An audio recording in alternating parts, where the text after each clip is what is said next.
Chapter 361. Conclusion. At Hu Lao, the white robe shows its might. Fan Shuzhen said, his massive sword already cleaving downwards. A sword gang transformed into a dire wolf of Kuei, charging straight at the green-robed scholar in the wheelchair, leaving behind a huge crack along its path as if the earth itself was torn apart by this one stroke. Boom! Almost at the same moment, Deng Feng also made his move. The Azure Dragon Crescent broadsword fell, effortlessly splitting the sword gang that had taken the form of the dire wolf of Kuei in two, which then rapidly dissipated, vanishing without a trace. I'll handle Deng Feng. One each, Fan Shuzhen said, charging in to engage in battle with Deng Feng. Lord Yu. Ran Jingxian drew his sword. Ran is not exceptionally strong. I can only deal with Sha Wenlong. Tang Ruishan is yours to handle first. After killing Sha Wenlong, I'll immediately come to assist you. You look down on me too? Sha Wenlong, thunderously angry, swung his broadsword as if a mountain were collapsing towards his opponent.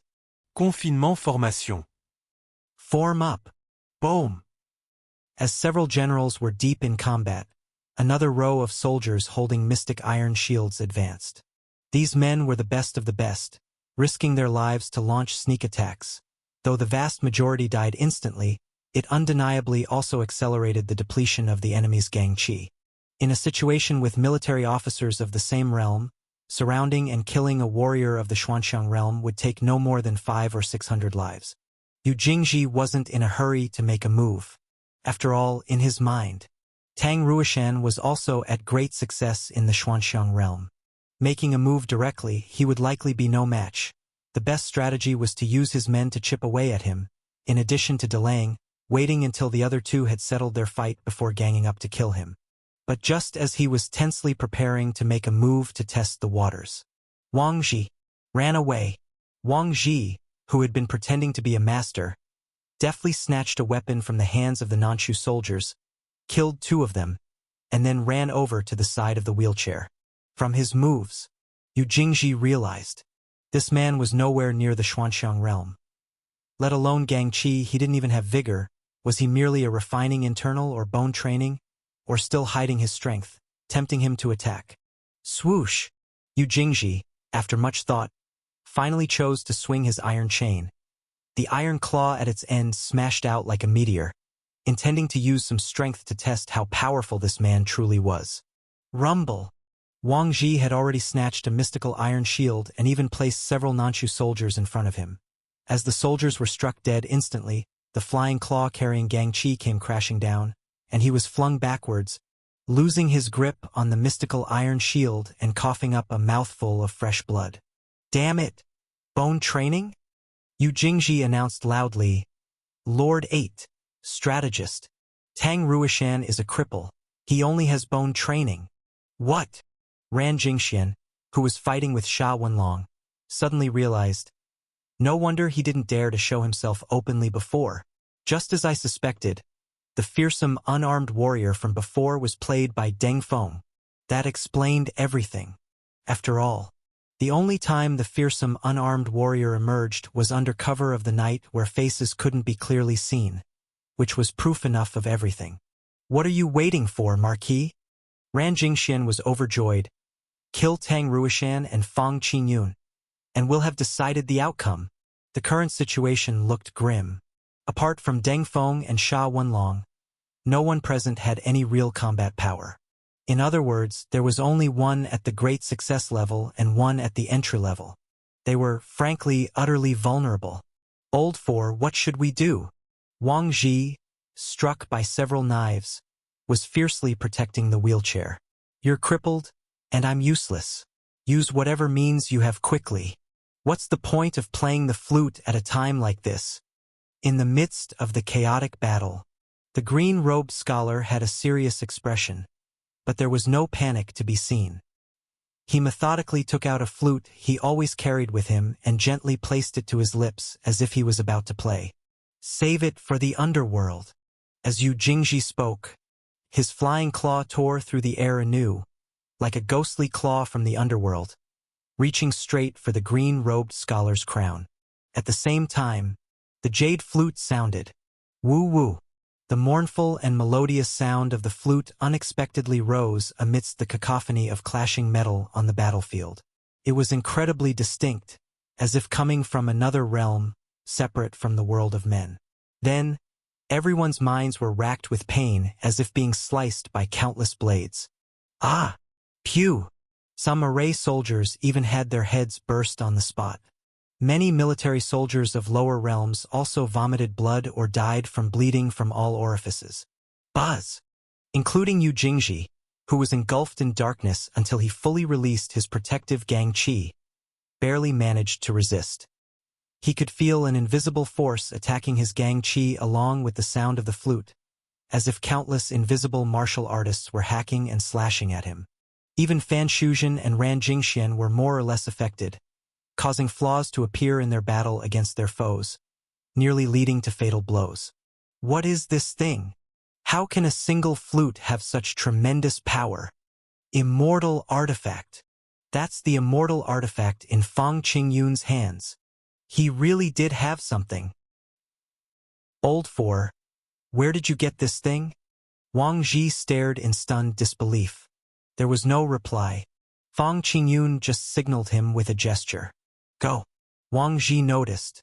Just a brief moment had passed, and Fang Qingyun's complexion had turned deathly pale. Clearly, using such a method came at a cost. I understand. Wang Ji pushed the wheelchair and started running out. Where they passed, the encircling enemies automatically parted away in the wake of the deadly flute sound. Don't let them escape. Kill! Ran Jingxuan's lower realm meant he was the most affected, his face even twisting. Kill Fang Qingyun. Chapter 362. Conclusion at Hu Lao, White Robe demonstrates power _2. Ah! Yu Jingji let out a fierce shout. His protective gang qi suddenly soared. Finally, it completely blocked the attack of the flute sound. His flying claw, coated with gang qi, transformed into a long and terrifying claw, resembling a withered tree branch, and descended from the sky once more. Boom! The pitch of the flute sound rose higher. An invisible force collided. It actually blew away the full-strength strike from a small achieved martial artist of the Xuanxiang realm. I don't believe it! Yu Jingji roared in anger, continuing to attack the green-robed scholar in the wheelchair frantically. While the generals were fighting, the Nansu army of 100,000 had completely fallen into endless chaos. A great fog, a dense fog that blanketed the sky. This fog obscured half of the world. The soldiers of Nansu watched with their own eyes as the places shrouded by the fog were left with bodies scattered everywhere. The white fog, mingling with the blood mist, the sound of golden spears and iron horses, the black armor faintly visible, created an indescribable scene of divine awe interwoven with bloodbath, terrifying the onlookers to the point where their souls scattered and their guts split.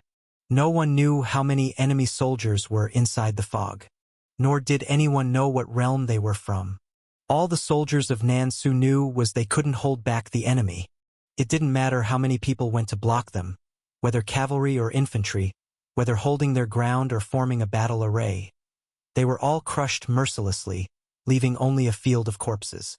The great fog, in the eyes of the people, gradually morphed into a titanic beast that devoured all.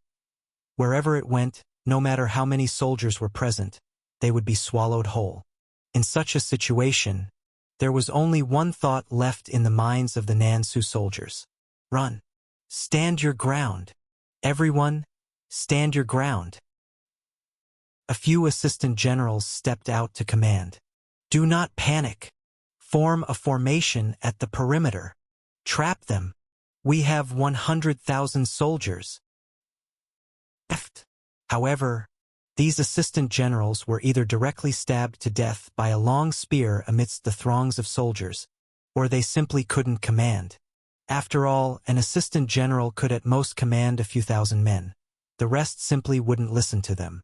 Chun Sansi, using his Qi observation skill, sought out and specifically targeted military officers to kill. Where is the prince? Where are the generals? What should we do now? Without a leader, The 100,000-strong army was nothing but loose sand. They had no idea how to respond. "We've lost. Our army has been defeated." When the Jiuxiao Heavenly Soldiers formation charged at the flank, the soldiers of Nansu, who were initially the vanguard but later shifted to the left side, at that moment, recalled the terror of having to hold up their shields even when relieving themselves. Ever since the Battle of Hulaguin began, Chun Sansi, time and again, either charged into the formation alone or with a companion to slay generals. The troops that were originally responsible for the vanguard had long been scared witless. Expecting them to siege was out of the question. So, in order not to affect morale, they had already rearranged their deployment several times. But at this time, these soldiers, scattered everywhere, had become the seeds that ignited the epidemic. Every step arranged by Chun Sansi was like a series of interlocking chains, beginning to take effect. "Chun Sansi, run for it. We can't win, it's simply not possible." Those two, they killed General Peng. Tens of thousands couldn't catch up with them. Now with the army charging, how could we possibly win? Thus, on this vast and boundless wilderness, an unprecedented grand rout could no longer be stopped. They couldn't even distinguish the directions, fleeing haphazardly in all 8 directions. Even the few generals still holding on were killed by their own men in the chaos. In the midst of battle, the number of soldiers under one's command has its pros and cons. Fewer men meant more agility, while more men meant being unwieldy. Once the number of soldiers reached a certain level, it demanded a very high command ability from the commander. If not a naturally born grandmaster of military tactics, it would be simply impossible to command so many men. Especially for many generals, their talents only allowed them to command a few thousand or perhaps 10 to 20,000 men. More is not always better, and not everybody is capable of managing more. Not to mention, within the Nansu army, there were recruits with just 2 years of training, plus 20,000 allies from Qing country, creating utter chaos. With the 3 mystical phenomenon generals absent, they were nothing but a disorganized mob. Next, as long as they took out the main general, the army of 100,000 would be completely defeated. Xiaozong, Shaozheng, you two continue to charge, but don't just rush straight ahead. Charge out diagonally, then charge back again diagonally. After Chun Sansi finished instructing, he headed straight for the central army camp. At this moment, the Xuanjia army, under various compounded factors, had already entered a state of the ultimate war frenzy.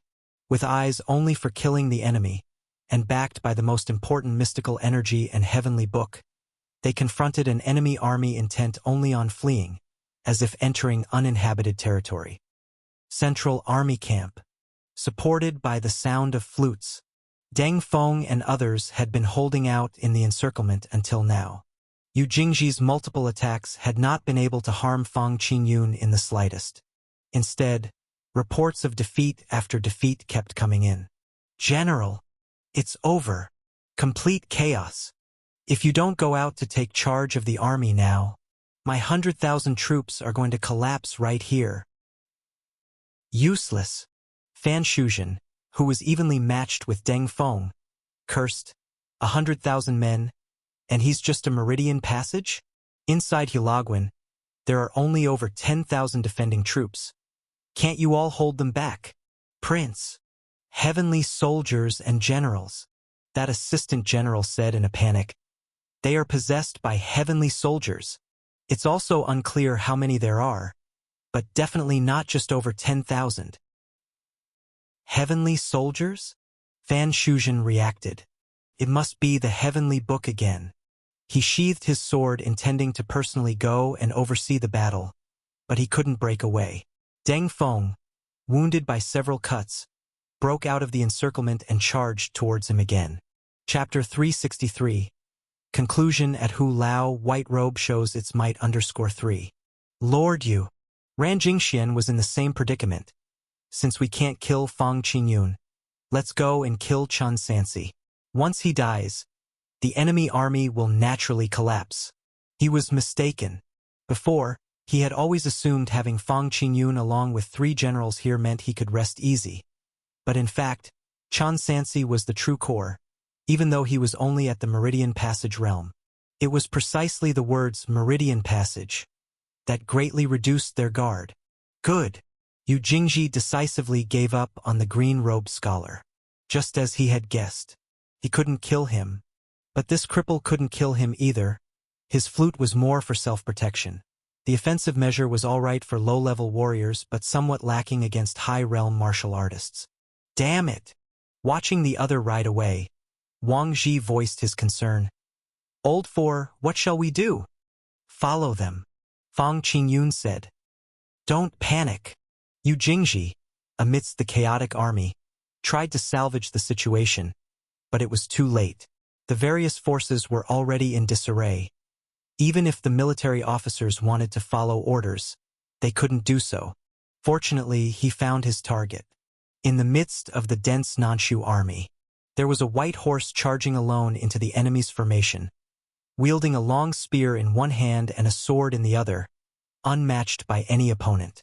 No, to be precise, essentially no one dared to block his way. Everyone wet their pants in fear and stepped aside, not even daring to meet his gaze. As a result, a broad road emerged in the midst of the chaotic battlefield. Chen Sansi stopped there. Yu Jingji spurred his horse, chasing head-on at full speed. Contrary to his expectations, Chen Sansi didn't run away but also galloped furiously towards him, trailed by a sky-covering fog that enveloped several miles around and hid his figure from sight. What sorcery! Yu Jingji momentarily panicked. First the heavenly thunder at Silver Pine Cliff. Now a bizarre and extreme fog out of nowhere. If the Heavenly Book formation is truly this powerful, how did the Red Eyebrow army get defeated in the past? How did Liang Jinian die at the hands of a mere 1,000 or 2,000 soldiers? After all, as an admiral and a noble marquis, even if his strategic levels were average, he was someone who had been through many trials and tribulations. He quickly steadied his mind. No matter how dense the fog, it was just that. A fog, merely a blinding technique. If it truly were effective, he would already be dead. Dada. ZZZT.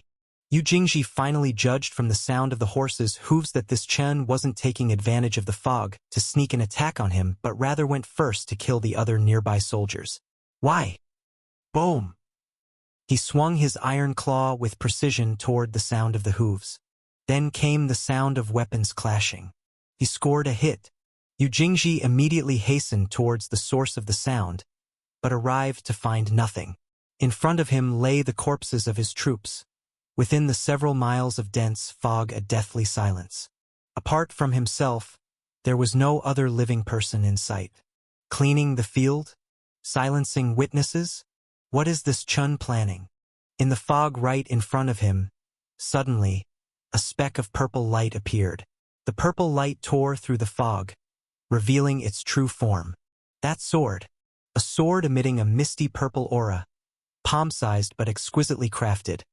Its surface flowing with a mysterious light, intricately covered in dense, ant-like mystical runes. A mortal law. Not long ago he had witnessed Fang Qingyun's flute. Yu Jingji was somewhat prepared mentally.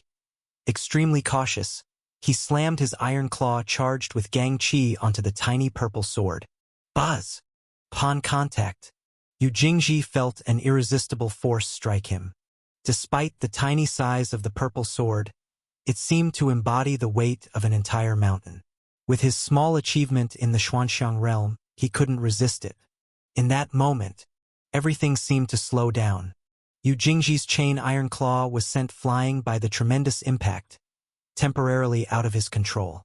In an instant, the tiny purple sword arrived before his face. His clothes billowed and his armor clanked as bursts of protective Gang Qi erupted around him, forming a transparent barrier that seemed like solidified gel. Boom! The tiny purple sword slowed down momentarily as it collided with the Gang Qi, but in the end, it cut through the barrier layer by layer, unstoppably pushing forward, and reached its destination without any further obstruction, piercing through the skull. All happened in the blink of an eye. Ha!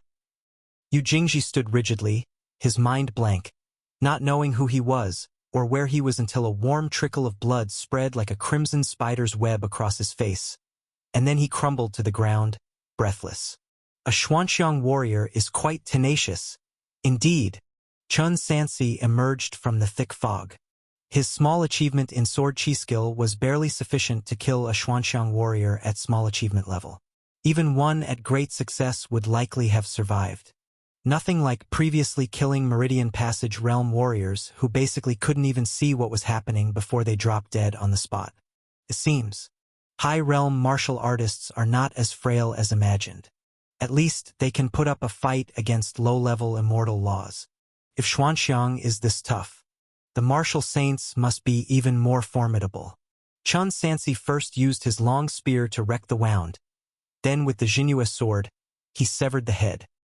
He called over Chen Sun and hadn't gone far when he met his two senior brothers, who were being pursued by several hundred troops and military officers of various ranks. Chapter 364. Conclusion at Hu Lao White Robe demonstrates power _4. The green-robed scholar's face turned deathly pale as he sat in his wheelchair, relying on the sound of the flute to fend off the soldiers behind him. Boom! Until a long spear arrived like a dragon, causing these last elites to collapse utterly. The situation has been determined, Chun Sansi said. Brothers, finish them off. The Central Army camp had long been destroyed beyond recognition, as if it had never existed. Under heavy siege, Deng Feng had already been covered in wounds, his armor turning crimson. In front of him, with the help of thousands of soldiers, Fan Shuzhen gradually gained the upper hand. Yet at that moment, a familiar severed head fell in front of him. Yu Jingji, how is this possible? Fan Shuzhen was horrified. Hadn't he sent him to kill Chun Sansi? How could? A thick fog had obscured the view just a moment ago. Could it be another immortal law used by Fang Qingyun? Sha Wenlong, looking at the severed head, was also shocked and found it strange. Meanwhile, 3,000 iron cavalry of the Xuanjia army. After several rounds of fierce attacks, they completely overwhelmed the front and central armies, bringing a dense fog of blood with them to this place. Killing too many and shedding too much blood, the originally thick white fog thoroughly turned into a deep crimson blood mist. In this blood mist, there were 3,000 death gods. The unstoppable 3,000 death gods annihilated the last of Dasu's elite troops who were stubbornly resisting. The situation, from Fan Shuzhen and others' encirclement of Deng Feng and Sha Wenlong, suddenly and completely reversed. It changed to them being trapped in the dense blood mist, facing the bloodthirsty Xuanjia army charging fearlessly, quickly allowing Deng Feng to catch a flaw and severely wound him in return. Boom! A Dasu military flag collapsed thunderously. Someone, Fan Shuzhen screamed desperately, but he could no longer summon a single subordinate. Strategist! Save me, strategist!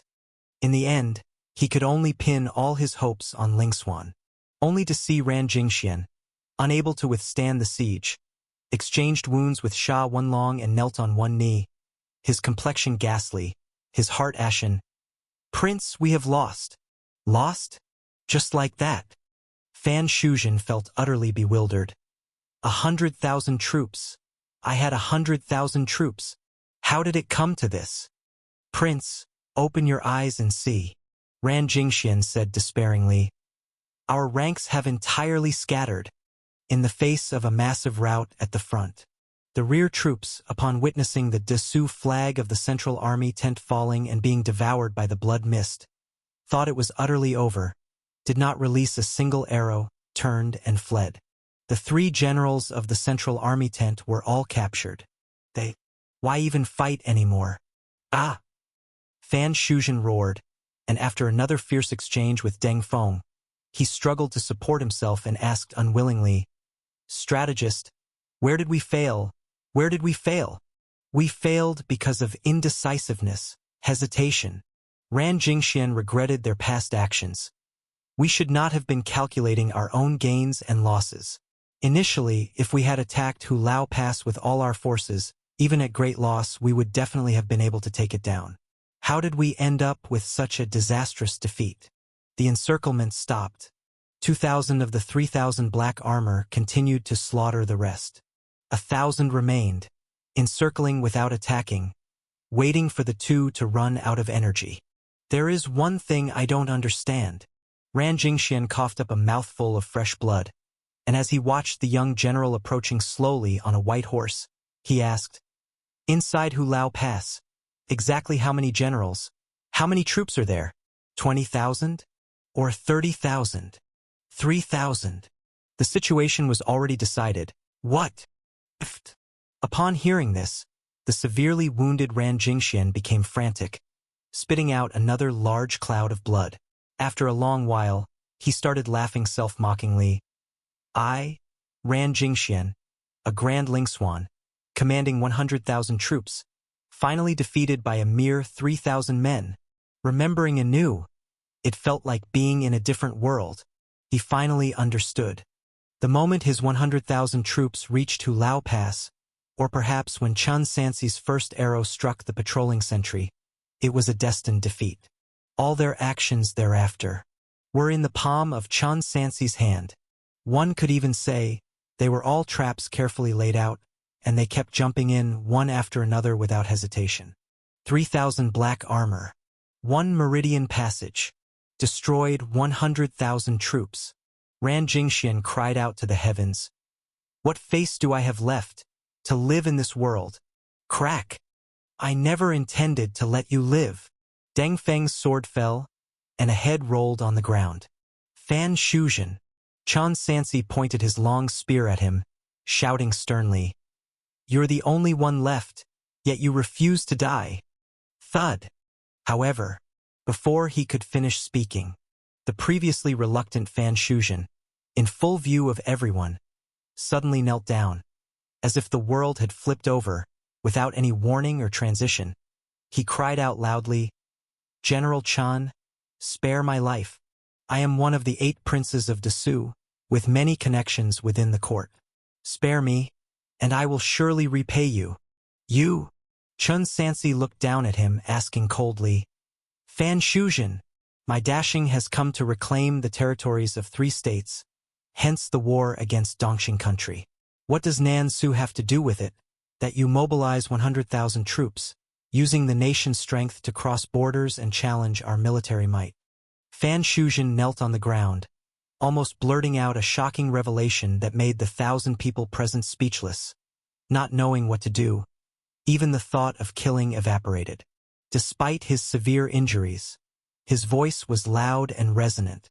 "If not willingly come now, would the trouble be greater later?" Chun Sansi was momentarily stunned. Fan Shuzhen continued, "General Chun is a genius born once in a millennium, a saint among strategists, bound to wage wars across the south and north, confronting Desu inevitably. If it were really so, General Chun would have to lead troops across countries and traverse thousands of miles to capture me. Isn't me delivering myself to you now saving General Chun a great deal of trouble?" Chapter 365.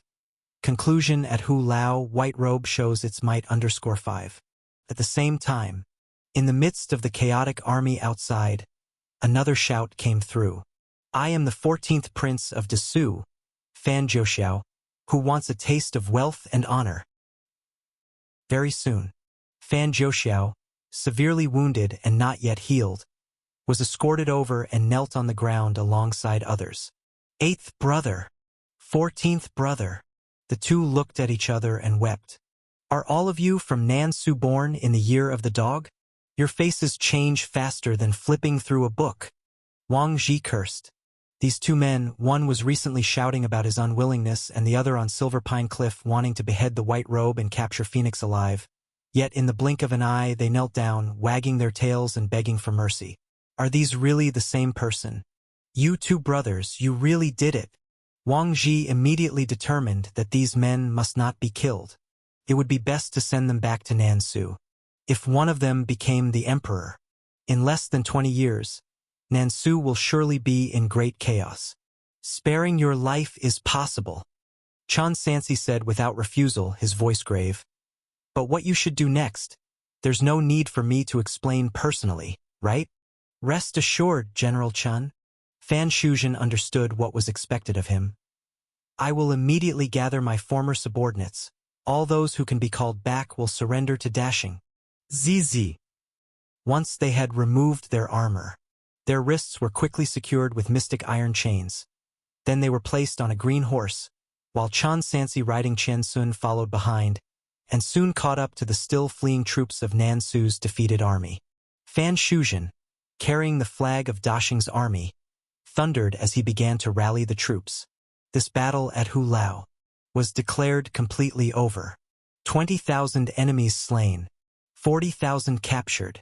An additional 40,000 plus disappeared without a trace, either flooding into the boundaries of Qing country or retreating by the original path, fleeing back to Nansu. However, there were still a few die-hard assistant generals who refused to listen even to the prince's words, leading the remnants of a few hundred cavalry, moving stealthily in the wilderness waiting for an opportunity. Chun Sansi ordered Sha Wenlong to lead troops to annihilate them. The rest remained to clean up the battlefield and rest for a while. Thrilling, truly thrilling, Deng Feng exclaimed, feeling refreshed. This is what fighting a battle is. This is how you fight a battle. 3,000 men defeating 100,000. Unheard of in ancient times. Truly unheard of. General Chun. I have no qualms about losing, he kept exclaiming. Compared to this battle, the effortless fall of Jiaodong Prefecture, what did it count for? The Xuanjia army was also extremely exhilarated. When they left the capital city, there were many among them who were not pleased. After all, they were one of the emperor's trusted aid armies, stationed near the imperial army around the capital city. Suddenly, they were assigned to the borders, only because crossing the Hongze River 4 times was renowned enough and everyone wanted to see if this young general was truly as his reputation suggested. After arriving in Lai State, one incident after another, who wasn't completely convinced? Not only that, the great merits of this time. Everyone had a share. Such great merit, one can only imagine the amount of gold and silver bestowed as rewards, not to mention the martial arts resources, which meant everyone's future would take a step further. It's very normal. Zhao Kong and the others looked at each other. We do this often, so we're used to it. The old brothers from Pyong, as always, were calm. Ever since they arrived at Hilagwan, they started betting on how long it would take to win and how it would be done. The worst estimate was that they would hold out for 3 months. No one believed they would ever be defeated. General, please accept our bow. Xiaozong, Xiaozheng, and Yujike knelt in unison. From now on, we will be loyal to His Majesty above and obey the general below. We are willing to go through fire and water for the great Shang dynasty. Without hesitation. Rise. Chan Sansi said nothing more. Clean up the battlefield, settle the surrendered soldiers as soon as possible, and make sure to annihilate any remaining enemy cavalry units. Leave 500 men to garrison Hilagwan, and the rest return to the territory of Lai State to aid the commander in his assault on Yongyu Prefecture. Understood. Speaking of which, the heavenly book is truly divine. Indeed, in this battle, we had heavenly thunder and thick fog. The great forces of nature were aiding us. On the wilderness, those responsible for hunting down the last 200 stubborn soldiers of the Xuanjia army discussed the course of the battle on horseback as they searched for them. And there were immortal laws. Have you not heard? In the central army camp, General Fong survived amidst thousands of troops with just a flute. That's not all. So many people died. It seems that Marquis Qinghe also perished under General Fong's immortal law. Fong Qingyun? Maybe not. Sha Wenlong thought to himself but kept his thoughts to himself. He had seen everything clearly. Yu Jingji had left to find Chan Sansi. By the time he came back, only his head remained. Compared to Fong Qingyun, it was more likely that Chan Sansi was the killer. How could one at the Meridian Passage stage kill someone at the small achievement level of the Profound Image Realm? There was only one answer. Immortal Law. Chan Sansi had also learned the Immortal Law. Did Sun Xiangzong teach him so quickly? This guy didn't even report it to the court. And Sha Wenlong suddenly recalled that Yin Hanwen and others who died outside the Liangzhou city walls had Chun Sansi as their prime suspect initially.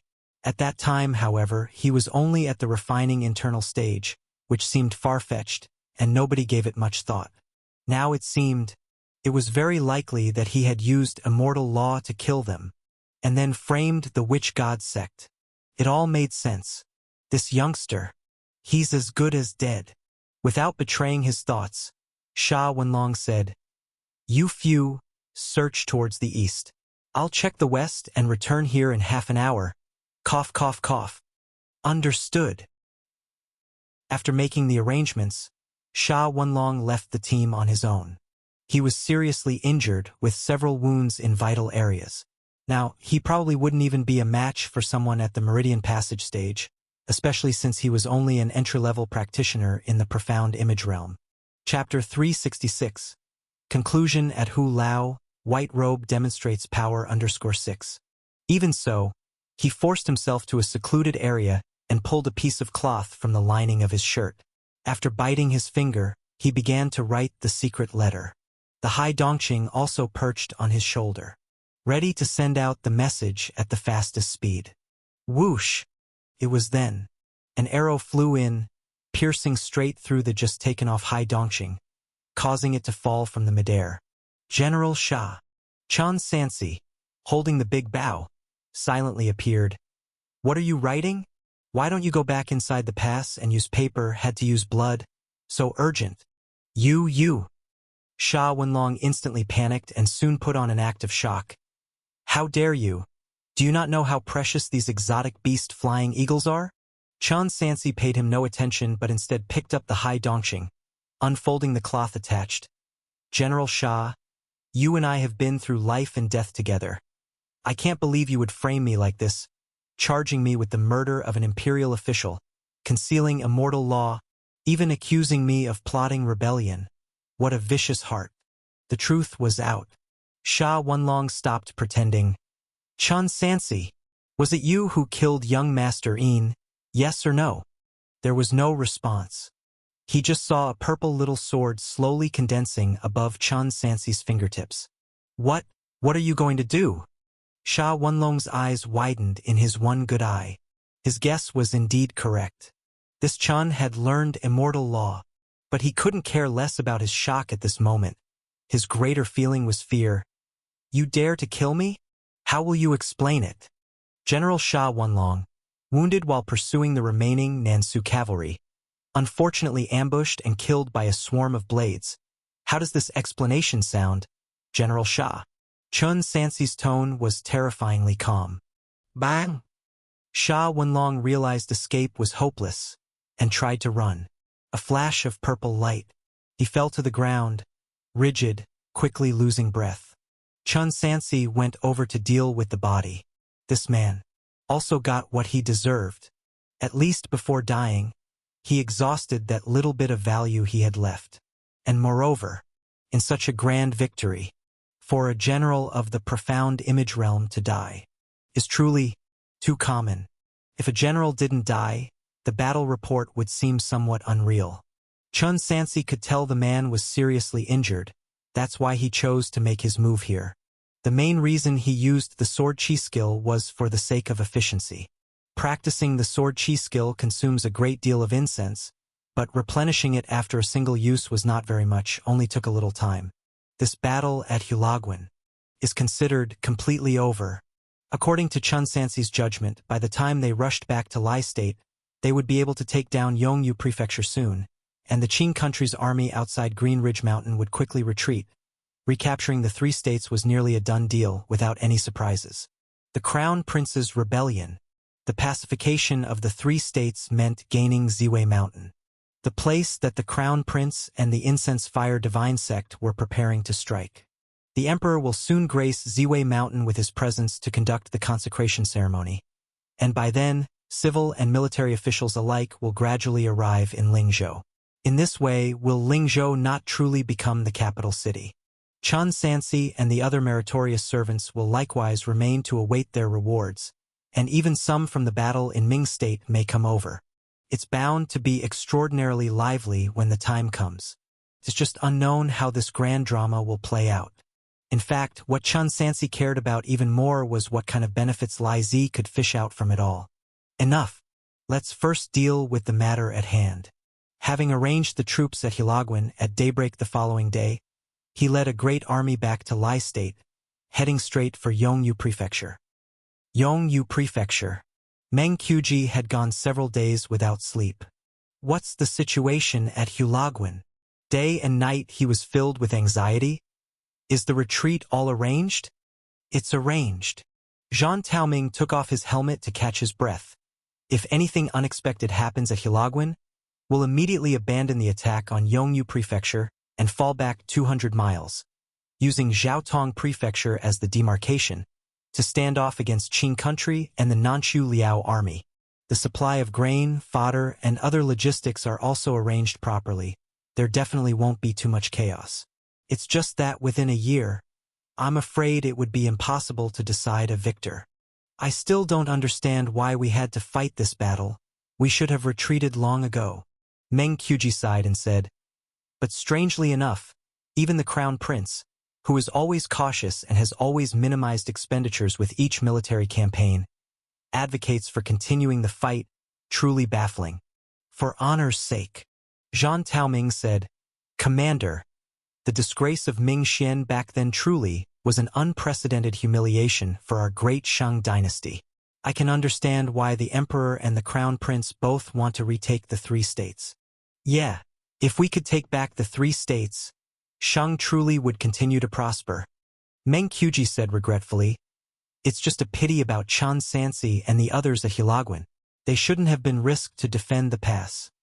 A war for territorial control should have been fought from the start. Now, not only might they not hold the pass, but they also have to take the initiative to strike out, with a high chance of their entire force being wiped out. 3,000 men, not many in number, but the generals among them are all precious treasures of Shang.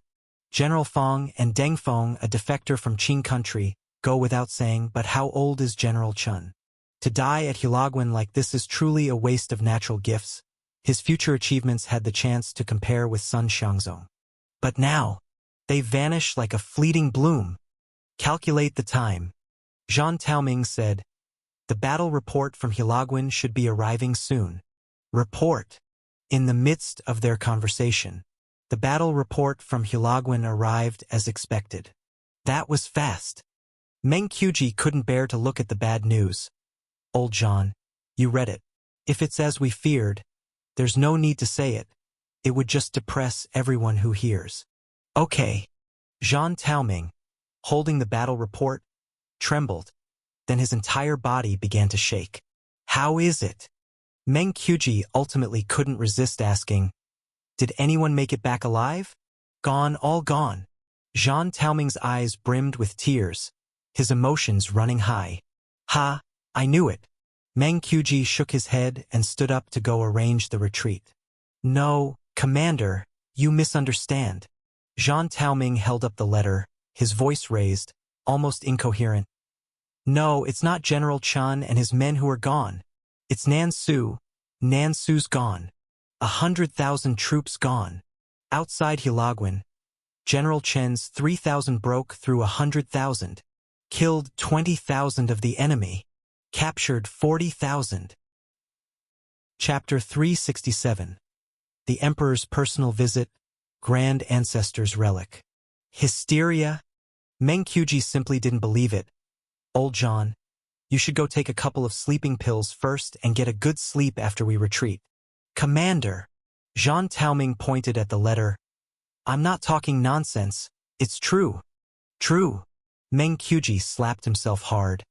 3,000 against 100,000. And not only didn't we get wiped out, but we also crushed the enemy? Impossible, absolutely impossible. Commander, see for yourself.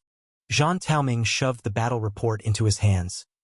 We killed 20,000 enemies, captured 40,000, not to mention Yu Jingji and Ran Jingxian both died in battle, and Fan Shuzhen and Fan Zhouxiao, both were captured alive.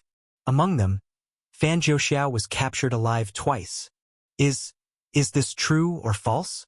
Even as Meng Qiuji stared at the plain white paper with black letters, He couldn't accept it for a long time. Did I go too far? Or is this a ruse by Nan Su to lure us? After taking Hu Lao, they somehow captured Hai Dongxing alive and sent false reports. The purpose is to deceive us to stay in Yongyu Prefecture and surround us in one fell swoop. Right, it must be so. Commander, how could it be? Zhang Taoming said. If Hai Dongxing had been captured, it would have desperately called as a warning when it came back. They drugged it, right? They gave Hai Dongxing drugs. Meng Qiuji firmly refused to believe it. Such an inconceivable event could occur in the world. Until, report. Commander, General Chun. The general and his forces have already left Hu Lao and are preparing to return to Yongyu Prefecture to reinforce us. I saw it with my own eyes. Boom! Meng Qiuji actually found it somewhat hard to accept this reality, beginning to feel ringing in his ears and his heartbeat quickening, as if they hadn't won a great victory but had suffered a great defeat. After a full tea time had passed, he finally recovered. Quick! First pass this news to the people inside Yongyu Prefecture. Tell them to come out and surrender, and if they don't comply, then we initiate a siege without attack. I want to see how long their supplies can last. Hu Lao was secured. No longer any concerns from behind. They could continue to employ the strategy of encirclement without attack. Yongyu Prefecture. Unbelievable. Li Gong paced back and forth in the room. I've already raised the stakes to the sky. Yet why haven't Fan Shuzhen and the others acted? According to the timing, Fang Qingyun's head should already be hanging up. Especially that Deng Feng. He must be hacked into pieces and have his bones pulled out and sinews extracted. Report. Prince. It's bad. The Shang people outside the city are shouting that Nan Su's 100,000-strong army has been crushed, and they are asking us to come out and surrender, or else they won't leave a single person alive when the city falls. A joke. Li Gong sneered. Meng Qiuji, that shameless man, has been completely driven insane by me, now even spouting such dreams. Chirp. Before he could finish speaking, a black hawk flew in. Prince. Lu Huanrong said. This is a letter from the princely heir, quick. There must be news from Hu Lao. Li Gong calmly took out the secret letter, and soon his forehead vein began to throb wildly as if it had come alive, his hands trembling uncontrollably as he held the paper. Prince? Could it be that the treacherous Nan Su is still driving up the price? Indecisively? Seeing that something was wrong, Lu Huanrong carefully approached his side. Then he saw the detailed contents. Nan Su was utterly defeated. The princely heir's whereabouts were unknown. His life and death uncertain. 100,000 men. Li Gong burst out in desperate screams. 100,000 men. That's a full 100,000 men. Do you know? 100,000 men. How much food do they need every day? 100,000 men. How much iron ore is needed for their weapons? 100,000 men. How long does it take to forge their armor? And for mystical phenomenon generals. For, even if they were all wild boars, they should have stormed Hu Lao and captured it by now. How could it turn out like this? Absurd. Just absurd. Prince, what should we do now? Lu Huanrong was equally at a loss. 100,000 Nan Su men gone just like that. The battle at Green Ridge Mountain still hasn't broken through, and the most crucial thing is that we don't have much food and fodder left in the city. If this goes on, we may truly be in peril. In peril? No. I insist we continue to hold our ground. Li Gong crushed the paper in his hands, his voice booming like a tidal wave. With Chun Sanxi's 3,000 cavalry, he could breach Nan Su's 100,000-strong army. Can't my 40,000 elite troops hold a city against 100,000 men? Order them to keep defending. When we run out of food, eat the horses. When we run out of stones and timber for defenses, tear down the houses, but keep defending. The fury in his heart was uncontrollable. Yongla Prefecture City. In a flash, another half-month had passed. Prince. It's bad. What could be wrong now? Chun Sanxi's troops have arrived. Fear nothing. As of late, Li Gong had been cursing daily, long devoid of any noble demeanor. So his 3,000 men have arrived. What can they do? Prince, it's not 3,000 men, Lu Huanrong said gravely. Chen Sansi has brought 40,000 troops. 40,000? Nonsense, Li Gong cursed. Where did he get 40,000 men? Nansu, all Nansu people.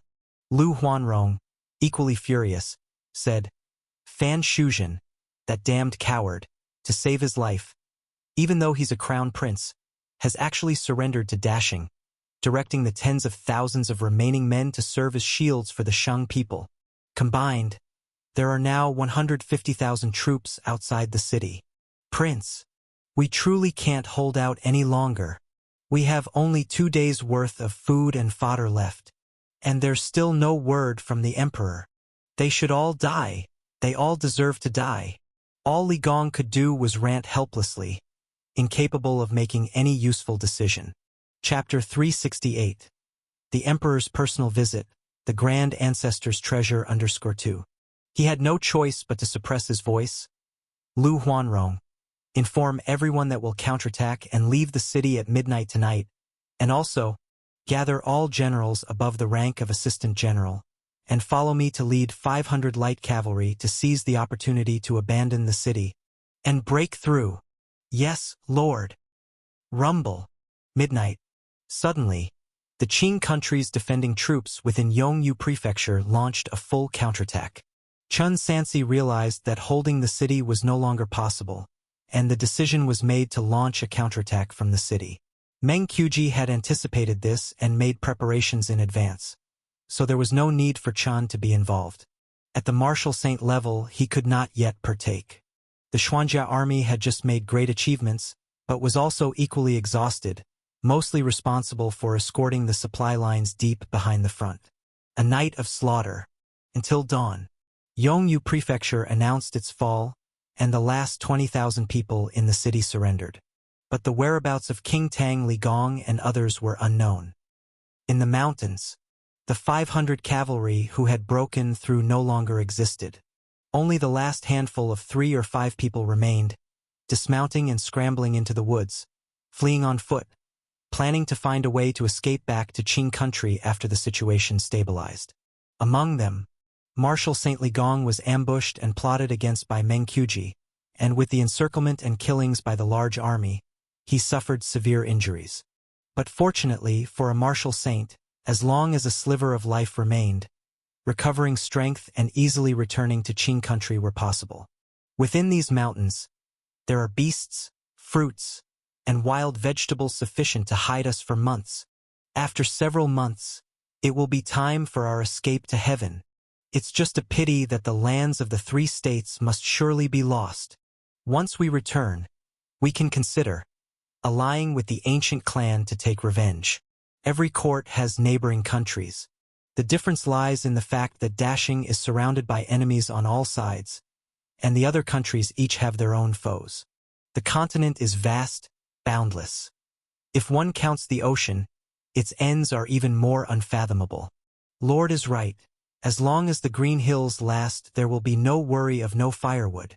Just when Li Gong and the others started to breathe a sigh of relief, from all around the forest suddenly came a rustling noise, followed by fleeting figures swiftly surrounding them, blocking off all their escape routes.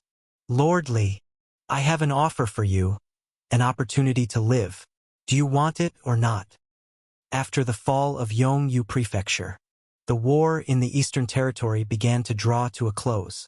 In just a few days, the Qing country's army in the Eastern Territory announced its withdrawal, and they sent a letter of peace, agreeing to return the lands of the 3 states to Dashing, thus restoring amicable relations and ceasing the hostilities between the two. In fact, after the complete loss of Lai State, Qing country, even if willing, no longer had the strength to continue fighting.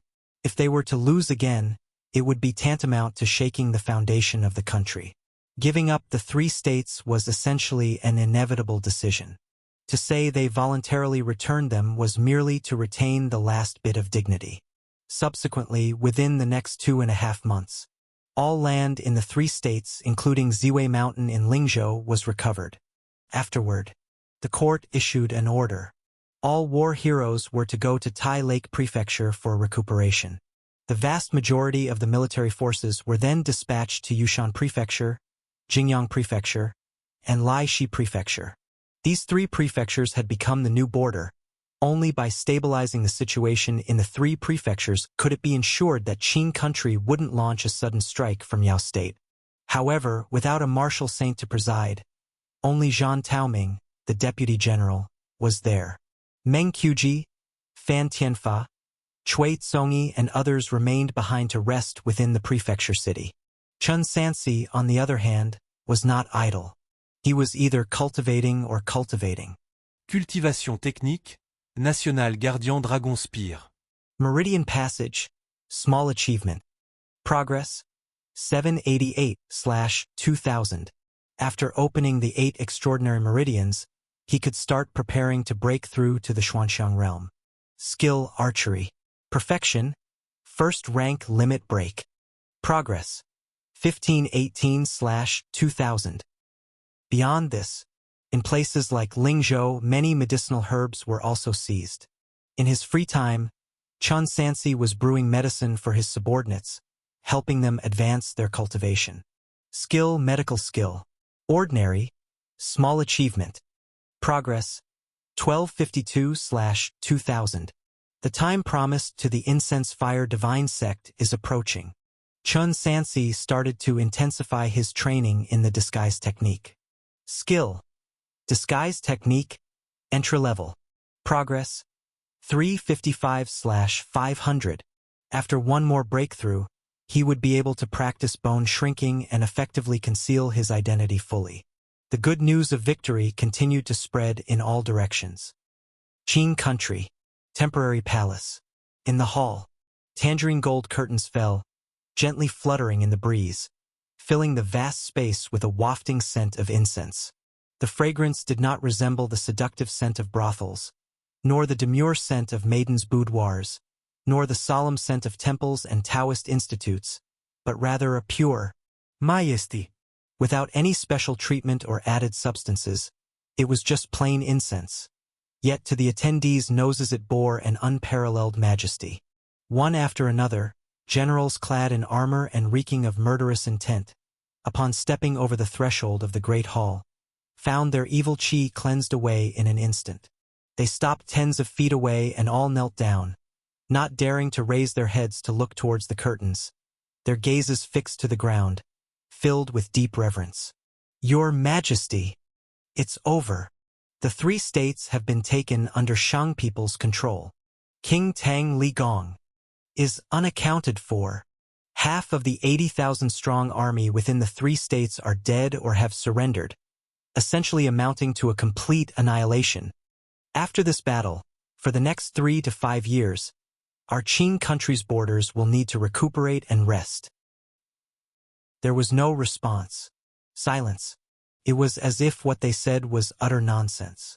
But there was also no indication for them to leave.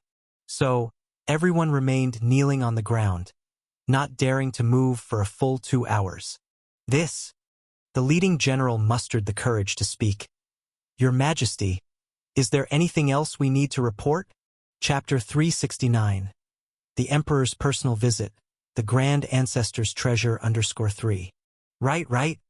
In the corner, a person suddenly slapped their forehead. Chun Sansi. The dossier of that Chun Sansi I have brought back. I nearly forgot. A sin worthy of 10,000 deaths. Please forgive me, Your Majesty. A female officer came over, took the dossier, and then took it behind the screen. Rustle. In the quiet grand hall, the sound of paper pages gently turning was unmistakable. The tip of a jade-like soft finger was capped with blood-red rouge. The wide sleeves of the glittering golden dragon robe overlapped with the yellowing pages. After a long while, their owner let out a cold laugh filled with chilling authority. A mere hunter has indeed stumbled upon tremendous fortune. Tongnan Prefecture. Your Highness, we won. We have won. The guard stumbled into the courtyard and knelt down in front of the old man making tea by the stove. The 3 states have already all been reclaimed. 3,000 breaking 100,000. The black-robed monk gasped. Amitba. Even the ancestors of the military families did not possess such a dazzling record. Not to mention, at that time in Hulao Pass, there were only two mystical phenomenons, one of them being Deng Feng, a former general from Qing country. Under such circumstances, we only intended for him to hold firm, yet, the outcome was a grand defeat of Nan Su, which is truly beyond comprehension. Indeed, the Crown Prince said, in the future, with such capable generals, even if we face numerous foreign enemies in our great Qing dynasty, what is there to fear? Right, Your Highness, the tactics employed by Chun Sansi in this battle were undoubtedly clever, but there were still some oddities within. The black-robed monk paused. It is said that in the battle at Silver Pine Cliff, thunder descended from the sky. On the day when 3,000 broke 100,000 outside Hulao, a strange, enveloping fog arose, and then there's Fong Qingyun's flute. The heavenly book was bestowed by the emperor, but the effect it produced when laying out the battle formations was indeed surprising. It must be that Fong Qingyun and the others possess some method of utilization. These are all matters for later. The Crown Prince poured tea for himself. At this time, we must absolutely not provoke Fong Qingyun.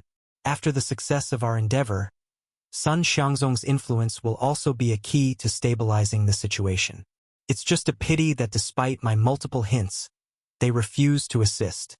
Amitba, it must be that Lord Governor and the imperial family have profound grievances, said the black-robed monk.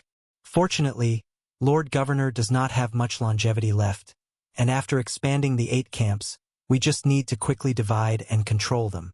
Liangzhou will henceforth be thoroughly in the hands of the court. Once Your Highness ascends to the throne, we must handle this generation of young military officers properly. We absolutely cannot have a repeat of one family holding too much power. Indeed, our great Qing dynasty appears calm, but it is actually in imminent danger. The Crown Prince, looking at the sky, said, Old Yao, now that the situation in the Eastern Territory is settled, the rest is up to you. After the accomplishment of our goals, you shall be the state preceptor, and you will no longer need to discreetly gather incense offerings. Thank you, Your Highness. Besides that, the black-robed monk said, Your Highness, don't you think that the Emperor supported this Eastern expedition a little too much? He even did not hesitate to use the internal treasury. This monk feels. The Grand Ancestor's treasure? The Crown Prince suddenly recalled critical information. It is rumored that after founding the nation, the Grand Ancestor left a national treasure for his descendants, whose whereabouts remain unknown to this day. Even my father once dug up the Grand Ancestor's mausoleum without success in finding it. Could it be in the temple on Ziwei Mountain? It is highly probable. The black-robed monk solemnly said, Your Highness, this is a matter of great importance. It is best if we can explore it first. If we can obtain the Grand Ancestor's treasure before anyone else, our chances of decisive victory will be greatly increased. Then arrange for someone to search for it, said the Crown Prince. Of course, it's better to avoid alarming anyone in the process. Your Highness, at the entrance of the courtyard, the guard reported, the princely heir and General Cui request an audience. Let them in, said the Crown Prince with a gesture. Father!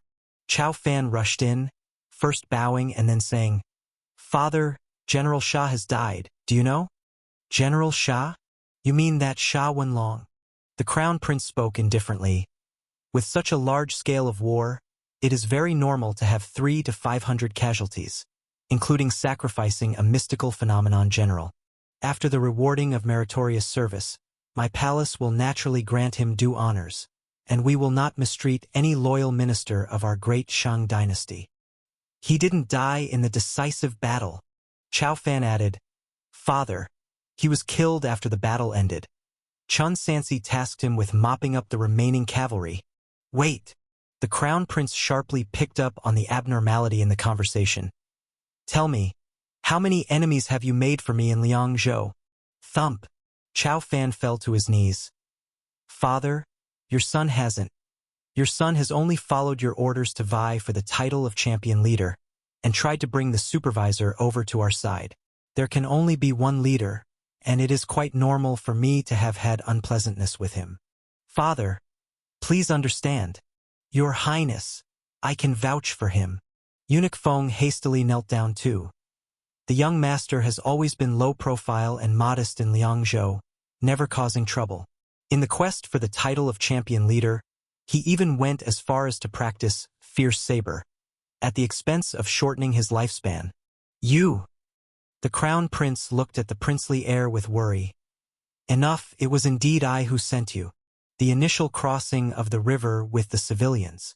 From a military family's perspective, it actually didn't seem like much, given that the barbarian main forces were at Anding Prefecture, not even able to send a general over, so to most people it was merely viewed as a risky venture. Who could expect that a villager who came out from rural areas could achieve such success? Father, Chao Fan accused. Back when competing for the position, your son had fought him fiercely, and later in the Battle of Ming State, General Shah just disagreed with his strategy, a mere disagreement, and this man is sinister and ruthless. Your son fears what may come in the future. Chapter 370. The Emperor's Personal Visit, the Grand Ancestor's Treasure _4. Cui Tsongi also followed up, saying, Your Highness, before General Shah left, he indeed mentioned that Chun Sansi might hold a grudge and use it as an excuse. At that time, he even suggested to General Fan that someone else should be sent instead. Enough! The Crown Prince interrupted. This palace is aware.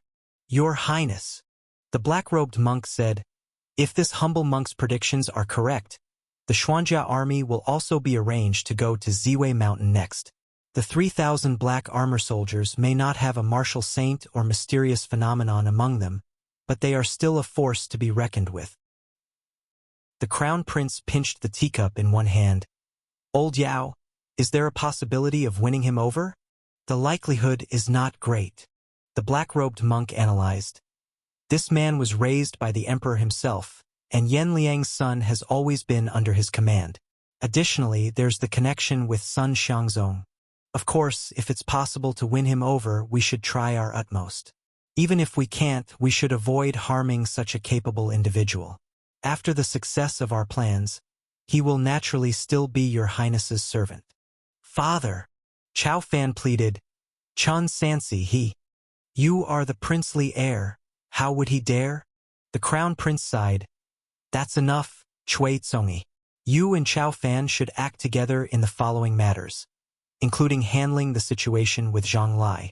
Remember, it's better to resolve enmities than to create them. At this critical moment, don't stir up any trouble. Kunlun Mountain. Your Majesty. The chief eunuch Huang Hong presented the battle report. Congratulations are in order. Congratulations indeed. He 3,000 against 100,000. After personally reviewing the report, Emperor Longqing's expression was no longer just one of shock and joy. It also contained wariness. Huang Hong, tell me, do you think Sun Xiangzong could have achieved this? I fear not. Huang Hong lowered his head and said, That was an army of 100,000 men, and more crucially, the 3,000 under General Chen's command had just been integrated for less than 2 months. Yet, in this great battle, they suffered only 300 to 500 casualties. Does this mean he is stronger than Sun Xiangzong? The old emperor's mouth curved into an ambiguous, faint smile. My splendid great land is indeed full of talents. In my humble opinion, it is primarily due to the heavenly book. Huang Hong slowly said, The formations detailed within, when deployed by them, yield effects unlike those practicable within the capital city. Oh, this servant is blabbering on. Emperor Longqing huffed. I knew it. Fang Qingyun and the others were hiding things. Let them be. I'm not a narrow-minded person. As long as they are beneficial to the great Sheng dynasty, they all count as meritorious servants.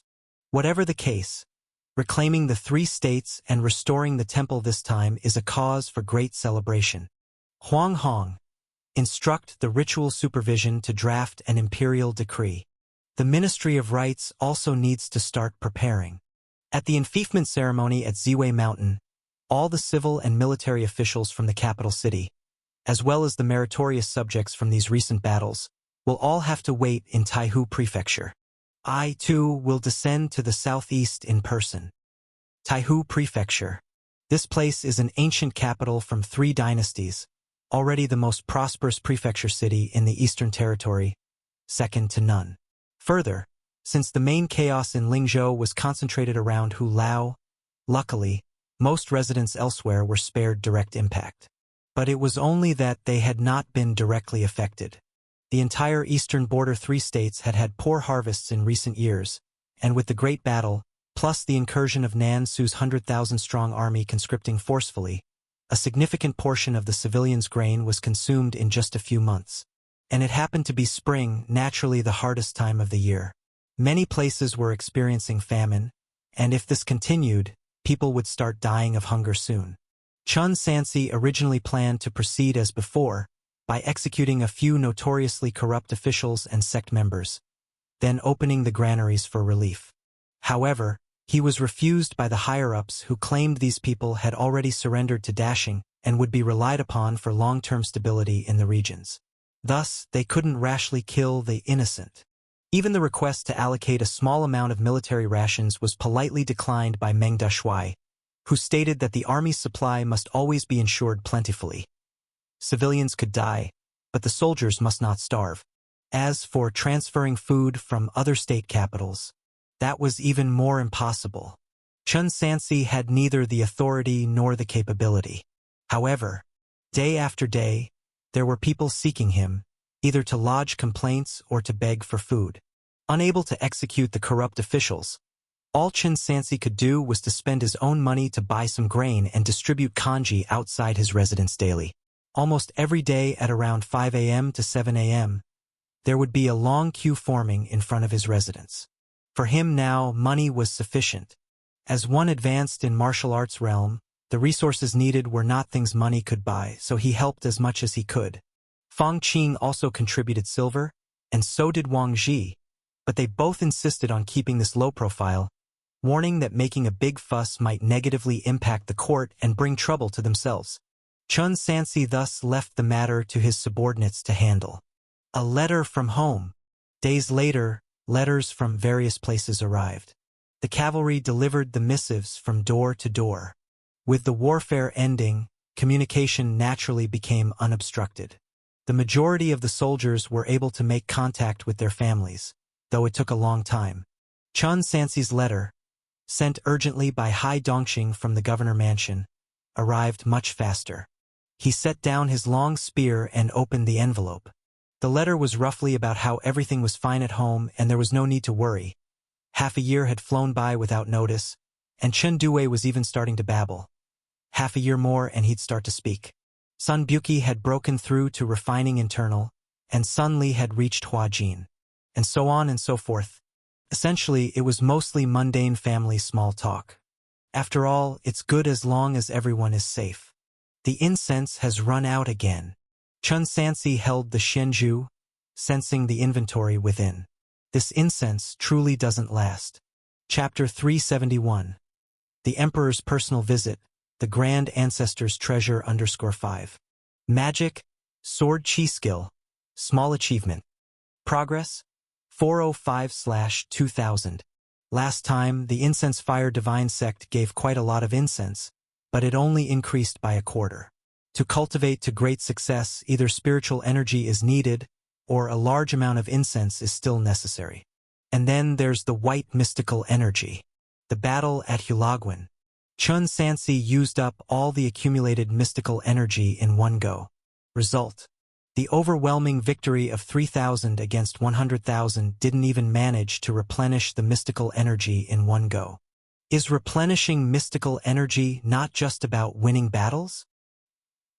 Luckily, the white mystical energy wasn't completely depleted, and it was still slowly recovering and accumulating. These treasures from the immortal realm are truly inscrutable. As long as they work, it's all good. Chun Sansi had secluded himself for half a month and was somewhat tired, so he had his men open the manor gates to receive some guests. A month passed. Officials from the capital city kept arriving in droves. many of whom came to visit him. Including the local elite, they frequently requested an audience. Everyone knew, after the ceremony at Ziwei Mountain, this young general would become a highly influential figure in the imperial court. Tell the local sects and the surrendered officials that those who want to connect with me should offer money and food. Those who offer enough food can be considered friends of mine, Chun Sansi, and I will find time to attend their banquets, he said. Yes, Mr. Chun. Those who came early were mostly fringe officials. The place would become even busier soon. It was said that several other princes would also come over. The 4th prince, 8th prince, and the 12th prince, who was the youngest but had martial arts talent comparable to Prince Zhennan, and so on. After a few more days of leisure, Chun Sansi received another task. He and his men, before the arrival of His Majesty the Emperor, along with the crown prince's Hu-Ben army, were responsible for managing Ziwei Mountain and not allowing unrelated persons to approach until the official start of the grand ceremony. This task should initially have been the responsibility of the Imperial Guard. But they hadn't arrived yet, so it was temporarily handled by the Xuanjia army and the Hu-Ben army who had also come from the capital city. Ziwei Mountain. Legend has it that 8,000 years ago, the Purple Emperor star descended from heaven and transformed into a giant peak at this place.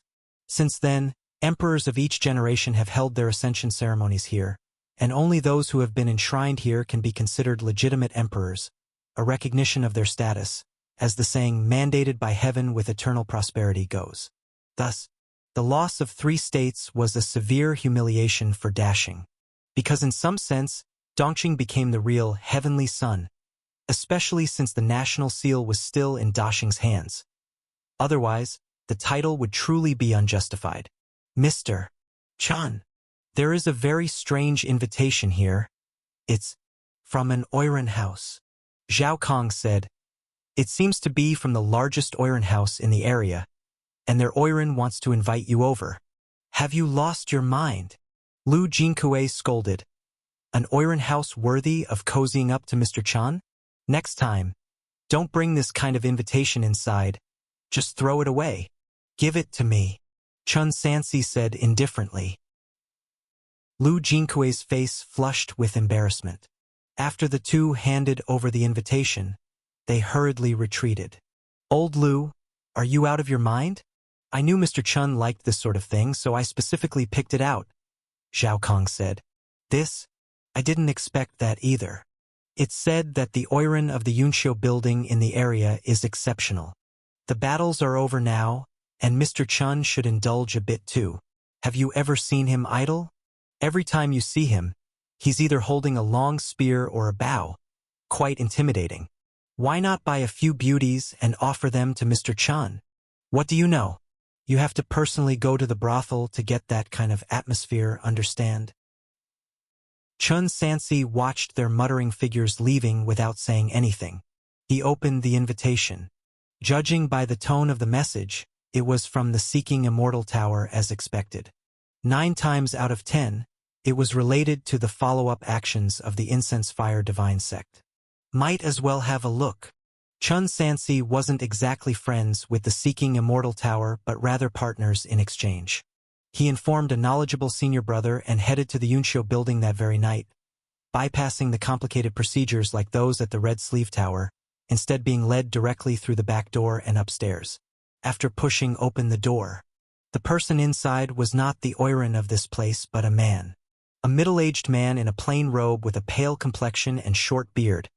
His presence profound, and most crucially, his body was flowing with clear spiritual energy, stronger than Ning Xiang, possibly already initiated into the path. Before Chun Sansi could speak, the middle-aged man stood to greet him. Mr. Chun, I have long admired you. My name is Liao Shizhong, and I'm with the Seeking Immortal Tower. Thank you for your assistance. Oh, Chun Sansi questioned. Senior Liao, what do you mean by that? Mr. Chun, do you still remember? Liao Shizhong dragged his tone. The broken grass you found in the Luotian mountain range? Broken grass. Chun Sansi certainly remembered that incident. It seems that the broken grass was used to heal this man. His hunting skills hadn't grown rusty, Using his insight, he noticed that this man had changed his appearance and used a fake identity. Although the disguise wasn't sophisticated, it was obvious the beard was glued on. The man's voice was a bit high-pitched, and his demeanor was very much like Mr. Ho, the eunuch from the palace. An eunuch from the palace? The Seeking Immortal Tower even had people hidden within the imperial court. He responded calmly, "Senior Liao, you needn't thank me. My dealings with the Seeking Immortal Tower are merely transactions. There are no favors owed between us. May I know the reason for calling me here today? Is there something urgent?" "Indeed, there is." Chapter 372 The Emperor Visits in Person. The Grand Ancestors Treasure _6. Liao Shizhong invited him to take a seat. "Mr. Chun, do you know about Ziwei Mountain?" "Of course I do," Chun Sansi said. "Otherwise, what's the point of this battle?" "Then does Mr. Chun also know?" Liao Shizhong spoke with a mysterious air. "Why the Emperor and Crown Prince are sparing no expense to reclaim Ziwei Mountain?" The Crown Prince wanted to rebel, but for some reason, he couldn't make a move in the capital city, and the Emperor basically wouldn't leave Longevity Palace. So the only way to get him to leave would be taking advantage of the opportunity presented by the consecration ceremony at Ziwei Mountain. So, what about the Emperor? Chun Sansi had previously been too busy with the war effort to contemplate this question. For the old Emperor, was the merit of reclaiming Ziwei Mountain really that important? Or was it that there was something there that the Emperor desperately wanted to obtain? After all, sending him to defend Hulaguin was probably done without any expectation of his survival. It was purely a decision made to buy time at all costs. If it weren't for the help of the Heavenly Book and the formidable General Dengfeng gained by chance, hard fighting this war would likely drain the national treasury by half. There must be a more important reason for such actions. "Is there something there?" Chun Sansi asked. "Exactly," Liao Shizhong said. Grand Ancestor Chao Xie, killing with his flying sword, broke through the armor of 2,000 men by himself and slew 4 martial saints. These records, Mr. Chun has surely seen, but what you definitely do not know is that Chao Xie disappeared for 5 years early in his career. We suspect that he might have visited the immortal realm during those 5 years, and learned immortal law there. That's how upon his return, he was able to instantly become the foremost practitioner of martial arts in the human world and establish the 300 years of the Great Dashing's foundation. For hundreds of years, our Seeking Immortal Tower has also been trying to retrace Chao Xie's steps to find out, but sadly without much success. We only know that he left something behind for future generations after his death. The Emperor's current eagerness to reclaim Ziwei Mountain implies that the object of interest is very likely within the temple or somewhere on Ziwei Mountain. "So," Chun Sansi inquired, "Senior Liao, you've asked me here because you want." "Exactly," Liao Shizhong said candidly. "Mr. Chen's Black Armor Army is from the capital city, and it's very likely that they will be responsible for the security of Ziwei Mountain's temporary palace. So, I hope you can pay close attention to this matter, and if you find anything, discuss it with me in a timely manner. If we can indeed find the secret technique to traverse the immortal realm, Seeking Immortal Tower is willing to share it with Mr. Chun." "I understand." Chun Sansi hadn't expected such a profound secret on Ziwei Mountain. No wonder things had escalated to this extent, and it seemed the waters he was to wade into next would be even deeper and murkier than he had imagined. He had personally experienced the benefits brought by the sword chi skill. If there really was a chance, he would naturally give it a try, of course, while ensuring the safety of his own life. "Senior Liao." He changed the subject. "Before coming to Lingzhou, your people at Seeking Immortal Tower had informed me that the Incense Fire Divine Sect would be making a big move. Do you now know what exactly it is?" "We don't know." Liao Shizhong shook his head. After collecting incense on their journey, they disappeared without a trace. Very strange indeed. Chun Sansi nodded. He wasn't sure whether Seeking Immortal Tower was truly unaware of the developments or just unwilling to inform him. By now, it was nearly time for his scheduled meeting with the Incense Fire Divine Sect. Since the other party didn't want to discuss the matter, Chun Sansi didn't ask further. "Senior Liao, if there's nothing else, I'll take my leave now. I'll keep an eye on the matter of the grand ancestor's legacy. Please feel free, Mr. Chen, Liao Shizhong said with a smile. Once again, thank you, Mr. Chen, for the broken grass. This medicine is really hard to come by indeed. Chun Sansi did not linger any longer and got up to leave. As he descended the stairs, he noticed Liao Shizhong also went downstairs and entered a red brothel worker's room. Soon after, indescribable sounds emerged. This eunuch actually had full functionality. He guessed what the broken grass was used for now. But aren't eunuchs usually castrated when they're very young? How was it reattached? Could it have been preserved for so many years? Could it be someone else's? At this thought, Chun Sansi felt a chill and hurried away.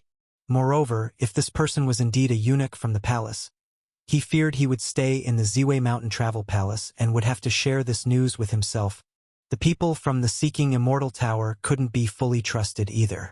It wasn't to say they would definitely harm him, but one must not be without a guard against others. This included Ningxiang as well. When fundamental interests were touched upon, what did a business partner count for?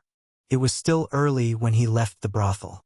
As Chun Sansi walked back to his lodging, he noticed the streets had suddenly become spotlessly clean. Not a beggar or street vendor was in sight. Not until he arrived at the front of his residence. He saw that the lanes were fully crowded with troops, all dressed imposingly in flying fish suits and carrying Xiu Chun's blades on their waists. Clearly, they were the genie guard of the great Shang dynasty. Wham! We pay respects to Mr. Chun. These elite military officers, directly under the emperor, were actually saluting him in unison. Before Chun Sansi could react, a noble young master dressed in luxurious genie clothing ran up to him, extended his hand in a fist and palm salute. Mr. Chun, I have long admired your name, and finally, I have the chance to meet you. Oh, I almost forgot to introduce myself. My surname is Chao, given name Ji. Gao Yi, Your Highness. Chun Sansi returned the salute. You are of the imperial family.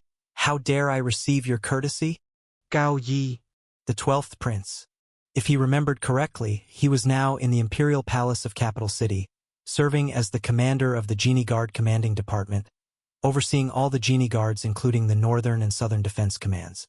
It seemed that among the princes, he was the first to arrive, and moreover, he found his way to his door late in the evening. Ah, it is only right. Chao Ji had no airs about him and said with a smile brimming with amiability. Mr. Chan, you are the leading hero of Ming State and the Eastern Expedition, and for this reason, you deserve to be honored. Your Highness speaks too highly. Chun Sansi had no ripple across his face, but inside he was slightly surprised.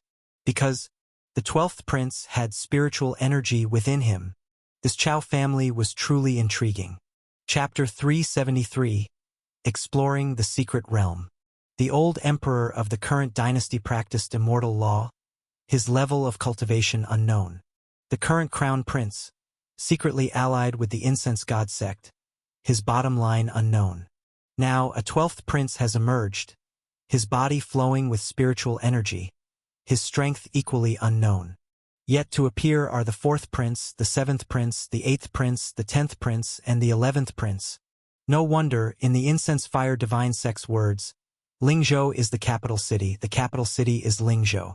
However, if anyone in the world is most likely to come into contact with immortal law, it is naturally a member of the Chao family, but it seems that over the years only the old emperor has made any achievements. Even if they have been exposed to immortal law more than once, they still crave what Sun Xiangzong holds in his hand with great eagerness. It can only be said that Master is most likely one of a kind, different from the rest. Your Highness. Chun Sansi made a gesture of invitation. Please, come in. He ordered Zhao Kong and others to brew tea. The teaware and tea leaves were all purchased from the market in the last few days. Chao Ji didn't rush to drink, but held the cup in one hand and gently fanned air with the other, sniffed, and then said, Such coarse tea. How can it be worthy of a hero like Mr. Chun? Chun Sansi replied indifferently, Indeed, it is coarse tea. This humble abode is also just a temporary dwelling. I ask your highness not to look down on it. Not at all, I came prepared. Chao Ji said, clapping his hands lightly. Yes. At the command. Someone immediately moved in tea leaves and tea where that had been prepared in advance, along with a precious and rare Nanmu tea table. Then placed screens around them, and finally, 2 beauties came in to serve. The prince is indeed a man of taste. Looking at such a grand display, Chun Sansi said with an expressionless face, going out and still carrying tea where with you. Just a laughing matter, a laughing matter. Chao Ji explained, this prince loves tea on ordinary days and really can't stand tea from outside. So wherever I go, I simply carry it with me. Mr. Chun, please try it. This tea is the first tender leaves of early spring, picked at a specific time and place, and all by cardamom young girls with their rosy lips, giving it an extraordinary fresh fragrance when drunk. Chun Sansi did not continue with idle talk. May I know why your highness has graced us with your presence? Is there anything you wish to instruct? Ah, Mr. Chun misunderstood, Chao Ji said seriously. I hereby declare that this prince is simply in admiration of Mr. Chen's talent and heroic spirit, and has come to make friends with absolutely no other intentions. As he spoke, he took out 2 booklets from his bosom. Mr. Chen. These are records of the maps and military campaigns you've been involved in since you joined the army. This prince nearly knows them by heart, truly admiring you very much. The prince is noble, and I am but a minister. Chun Sansi responded to the compliment. Between a prince and a minister, there are only duties. For your highness to speak thusly is to entrap your servant in impropriety. Formal, still so formal, Chao Ji said jokingly. Brother Chun, I am not like my brothers. I don't have that many rules. You don't need to be so distant.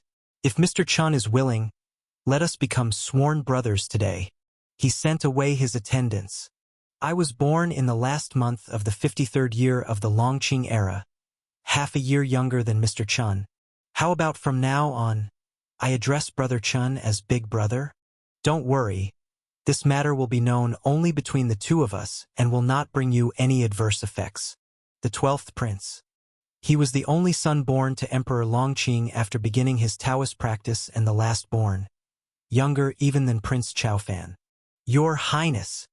Chun Sansi barely opened his mouth when he was interrupted again. Brother Chun, are you worried that after we become sworn brothers, your little brother will bind Brother Chun with this in court? I swear to heaven, I would never do such a thing.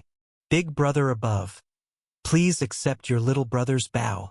The 12th Prince Chao Ji knelt down promptly, his forehead heavily knocking against the stone floor with a thud. He went through the entire formal process. Chun Sansi didn't even get the chance to refuse, no, not even to interject. Being sworn brothers with a prince, a member of the Chao family. Not only is it not a good thing, it's a huge problem. How could he not see that this prince was doing it on purpose? After all, being part of the imperial family of the Chao clan, he had the audacity to be this thick-skinned. Very well. If there's no opportunity to refuse, then don't refuse. After all, you knock your head and call me Big Brother. Whether or not you'll actually need me in the future is rather uncertain. Please rise, Your Highness. Chun Sansi couldn't even be bothered to help. Does this mean that Big Brother agrees? Chao Ji got up, carefully dusting the dirt off his embroidered clothes. That's excellent. Now I have my own family as well. Family? Chun Sansi deliberately followed suit to inquire. Just as a brother, Your Highness has. Ah! Chao Ji sighed. Big Brother doesn't know. What brothers do the people of the imperial family have? I'm the youngest son of the emperor, and have been without any ambition since childhood, only wanting to be an idle prince, leading a mediocre and unremarkable life. Yet the emperor insisted on teaching me martial arts, and accidentally, I became a prodigy. Later on, I was arranged to handle some state affairs. Then, I caught the attention of several older brothers.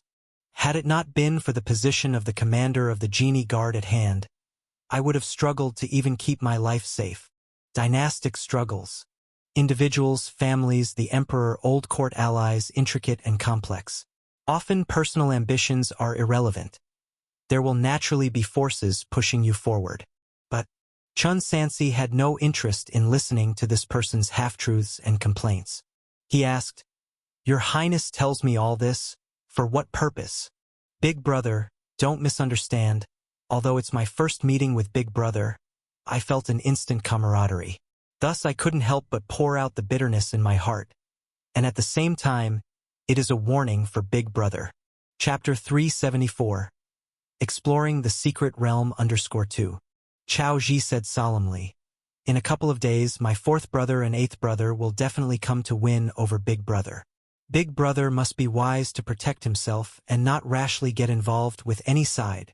"Oh," Chun Sansi asked, "what does your Highness mean?" "My younger brother has received news that during the Purple Micro Mountain enfeoffment ceremony, they plan to act against the Crown Prince," Chao Ji said with emotion. "Big Brother must not get involved. Otherwise, it would be a catastrophe beyond recovery." The Crown Prince, Chun Sansi pondered in his heart. No wonder the Crown Prince couldn't help but take action. If he didn't act now, his other brothers would beat him to it. The Crown Prince had been supervisor for 40 years. His influence was exceedingly widespread. He controlled the entire Eastern Territory, half of the Western Territory, a third of the Northern Territory, and additionally half of the Central Plains. Only the South and Southwest were the domains of the fourth and eighth brothers, and even those had been gradually eroded over recent years. According to what Chao Ji said, this time the fourth and eighth were joining forces, ready for a final bid. Using Dong-en, recommended and nurtured by the Crown Prince, as a pretext and coupled with the Hu Ben army's recent expansion, they had compiled a list of other accusations, ready to strip him of his supervisory position first. But they probably couldn't imagine. The Crown Prince wouldn't play their game anymore. He had something even more ruthless in store. "Your Highness should not have mentioned this to me." Chun Sansi stood up and said, "As someone from the military, I only wish to slay enemies. I have no interest in court disputes." "It's good that you're not interested. This is just a little brother's kind reminder." After a few more pleasantries, Chao Ji stood up to take his leave. Someone subsequently cleared away the teaware and such. No ambition. Chun Sansi watched his departing figure. "I'm afraid it's you who harbors the greatest ambition." "Your Highness." After stepping out, a genie guard approached and said, "The attitude you displayed just now in front of Chun Sansi, didn't you appear to be a bit too humble?" "Too humble?" Chao Ji strode forward, chewing on an unidentifiable fruit. "If I acted this way towards Sun Xiangzong, do you think it would still be too humble?" "This," Genie Guard Zhang Zhao replied, "not humble, but he's just a disciple of Sun Xiangzong." "You're wrong." Chao Ji spat the fruit peel onto the ground and indifferently said, "He will be stronger than Sun Xiangzong in the future." "Your Highness thinks so highly of him?" Zhang Zhao was surprised. "It just seems that he won't be so easily won over." "Nonsense." Chao Ji was nonchalant. He was putting on a performance. The other party knew he was acting. So what? The nominal relationship was now established, wasn't it? Whether or not they could be friends, that was a matter for the future. His foundation in the court was weak. He couldn't even control the genie guard. When weak, one must be aware of their weakness. A small bow was nothing. If he could really win him over, that would indeed be striking it rich. When father ascended to the throne, not just relying on Sun Xiangzong and their group? Tisk. Chao Ji casually threw the half-eaten fruit he was eating to the roadside. Immediately, a beggar crawled out from the dark alley and reached out with dirty hands to pick up the half-eaten fruit, only to see a pair of delicate, luxurious boots appear beside his hand. He slowly raised his head to meet a pair of eyes with a strange smile. "My lord, do you still want it?" The beggar didn't dare to take it, but instead pleaded, "I am terribly hungry." "No, no, no, you can't eat this." Under the beggar's reverent gaze, Chao Ji gently moved his fingers. "Someone, take this, take him away, buy him a house, and give him some silver, so he doesn't have to beg anymore." "Oh my! Thank you, my lord. Thank you, my lord." The beggar kept kowtowing. After the two guards from the genie guard took the man away, in the night breeze, Chao Ji's smile on his face slowly solidified, to be replaced by a deep, hoarse questioning, "Zhang Zhao, did I ever tell you that I can't stand to see human suffering, and had asked you to clean up this entire route? Your Highness, this subordinate is deserving of death," Zhang Zhao said in panic. "It should have all been cleared. I don't know how one was missed. This is not to happen again." Chao Ji left with a sweep of his sleeve. Click, click, hiss. Chun Sansi repeatedly practiced the bone shrinking technique recorded in the disguise technique manual until he was able to change his body shape to a certain extent by dislocating his bones, marking his task as accomplished. Skill, disguise technique, prophétie. Progress 0/1000. Utility: bone shrinking to change form, indistinguishable between true and false. First, he changed his face, then he used bone shrinking. Now, not only his face, but even his body shape had completely become another person. Then he slipped out the door and headed towards the mountain god temple. The purple micro mountain temple, unlike other common mountain god temples, had a significant prestige, rumored to be the guardian god of the purple emperor star. Even the emperor had to worship there before holding a consecration ceremony. Moreover, the temple was located in a bustling area with streams of passers-by, which also served as a kind of security in its own right. At this critical juncture, the incense fire divine sect could least afford to draw more attention, especially in the region of Taihu Prefecture. Shortly after Chun Sansi, carrying a knife, entered the temple. A temple priest came over and whispered, "Are you Hero Zhang? If not me, then who?" Chun Sansi spoke in a commanding tone. "Tell your manager to come out and speak with me." "Hero Zhang, you are early," the temple priest said. "There are still a few days until the appointed date. If you have any message, I can relay it for you first. Tell your supervisor." Chun Sansi raised his eyebrows. "I originally didn't plan to cooperate with you all. After all, there's nothing you have that I fancy. But you're in luck. I have a friend who recently suffered an injury and needs a powerful medicine that can repair meridians. This is the condition for negotiation. If you want my help afterward, it will depend on how sincere you all are." Since the other party took him for a high-ranking practitioner from the incense fire sect, naturally, he couldn't just ask for anything without care. He had to find a way to make the other party offer it willingly. Chapter 375. Exploring the Secret Realm _3. The servant has noted it down. The temple priest replied, "In 3 days, please come here again. A person will discuss with you then."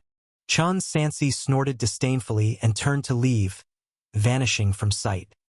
Ziwei Mountain. 3,000 black armor soldiers and another 3,000 drawn from the Hu Ben army were gathered at the foot of the mountain. After receiving their orders, they started to clear the mountain. In fact, they were just doing odd jobs. Under the direction of several Ministry of Rights officials who had arrived earlier, they preliminarily arranged the materials on the mountain. Ziwei Mountain was hundreds of feet high, but there were more than a dozen stairways of various sizes leading to the top, and there was also a line of palaces on the mountain, second only in size to the imperial palaces of capital cities of various countries. It was said that the construction alone took several years, not to mention the expenditure of financial, material, and human resources. Therefore, even though Ziwei Mountain changed hands to Qing country, no one was willing to destroy it. Not even the Shang people's temple was demolished. It was simply sealed off. Next to it, a new and more magnificent temple was built to express magnanimity and power. Of course, that's the official story. In Chun Sansi's view, Qing country was probably also looking for the items Chao Xia had left behind, and they kept the old temple because they feared something might have been overlooked. So many people had searched for over 100 years without finding anything. He didn't harbor much hope in his heart. Buzz! Just as Chun Sansi was muttering to himself, the Xianzhu in his bosom suddenly vibrated as if it sensed something. "This item is fated for me." Without drawing attention, he made his way to a secluded area where no one was around. Could this Xianzhu actually seek treasure? It seemed there really might be some fate involved. Chen Sansi was not overly excited, though. To have it would be fortunate, to lose it would be fate. First, he had to try and see, and if he really had the chance to obtain it, then certainly it would be good. Based on the sensations from the Xianzhu, he judged it was roughly in the southeast direction. He hurried there, taking advantage of his position. The destination was a deep pool. The daytime was not convenient. Chen Sansi waited inconspicuously until nightfall, then disguised himself and dived into the water. Guided by an indistinct feeling, he swam towards the depths, not knowing how long he had been swimming, until he squeezed through a narrow opening and suddenly emerged into a spacious, intricate cavern. No wonder this place had remained undiscovered over the last century. It was too well hidden. An ordinary person, even if they thought of searching underwater, would not be able to find the correct entrance among the chaotic pile of stones at the bottom of the pool, then navigate through a maze-like underwater cavern to find the right entryway. This place outsiders simply could not find. It was highly likely that only emperors from successive generations could have known the clues. That was why, as soon as there was a chance, Emperor Longqing was so eager to reclaim Ziwei Mountain. It was just unknown what things were contained within. Buzz! The sensation from the Xianzhu continued. Chen Sansi drew the He Miao blade from his waist and cautiously moved forward. After about half an hour's walk through the ant-warren-like caverns, he finally saw a stone gate ahead. He picked up a few stones and threw them at the stone gate to confirm there were no trap mechanisms, then observed it several times over using his chi observation skill before approaching the gate carefully with his blade drawn. It won't budge. This stone gate, although only a little taller than a man and seemingly not heavy, was immovable no matter what. There must be some special mechanism or restriction. He retreated over 100 paces and lifted a huge rock, hurling it with the combined force of his chi blood and physical strength directly at the stone gate. Under normal circumstances, even an iron door would be deformed by such an impact. Rumble. This time, under the observation with his chi observation skill, a thin red light was clearly seen to rise above the stone gate. Immortal law! Chen Sansi became even more certain that he had found the right place. Without hesitation, he immediately used his sword chi skill. Bang! But the result was the same. No matter what method Chen Sansi used, he was always blocked by the red light, and the stone gate remained unmoved. To try and open it with force appeared to be as difficult as reaching the heavens. It seemed, by himself alone, he was unlikely to manage it. Negotiate with the Seeking Immortal Tower? No. Rather than the Seeking Immortal Tower, Chen Sansi preferred to trust his senior brother more. Sword chi skill, Seeking Immortal Tower, he only had the qualifications to trade with Ningxiang and others because of the backing of his two masters behind the scenes. Without the reputation of being a disciple of Sun Xiangzong, probably no one would pay any attention to him. Before, many things were not shared. As his senior brother had said, everyone has their own secrets and their own path to walk. It's not that it can't be done, but there's no need to, unless faced with an insurmountable problem. With these thoughts, Chen Sansi returned the way he came and went to Fang Qingyun's residence overnight.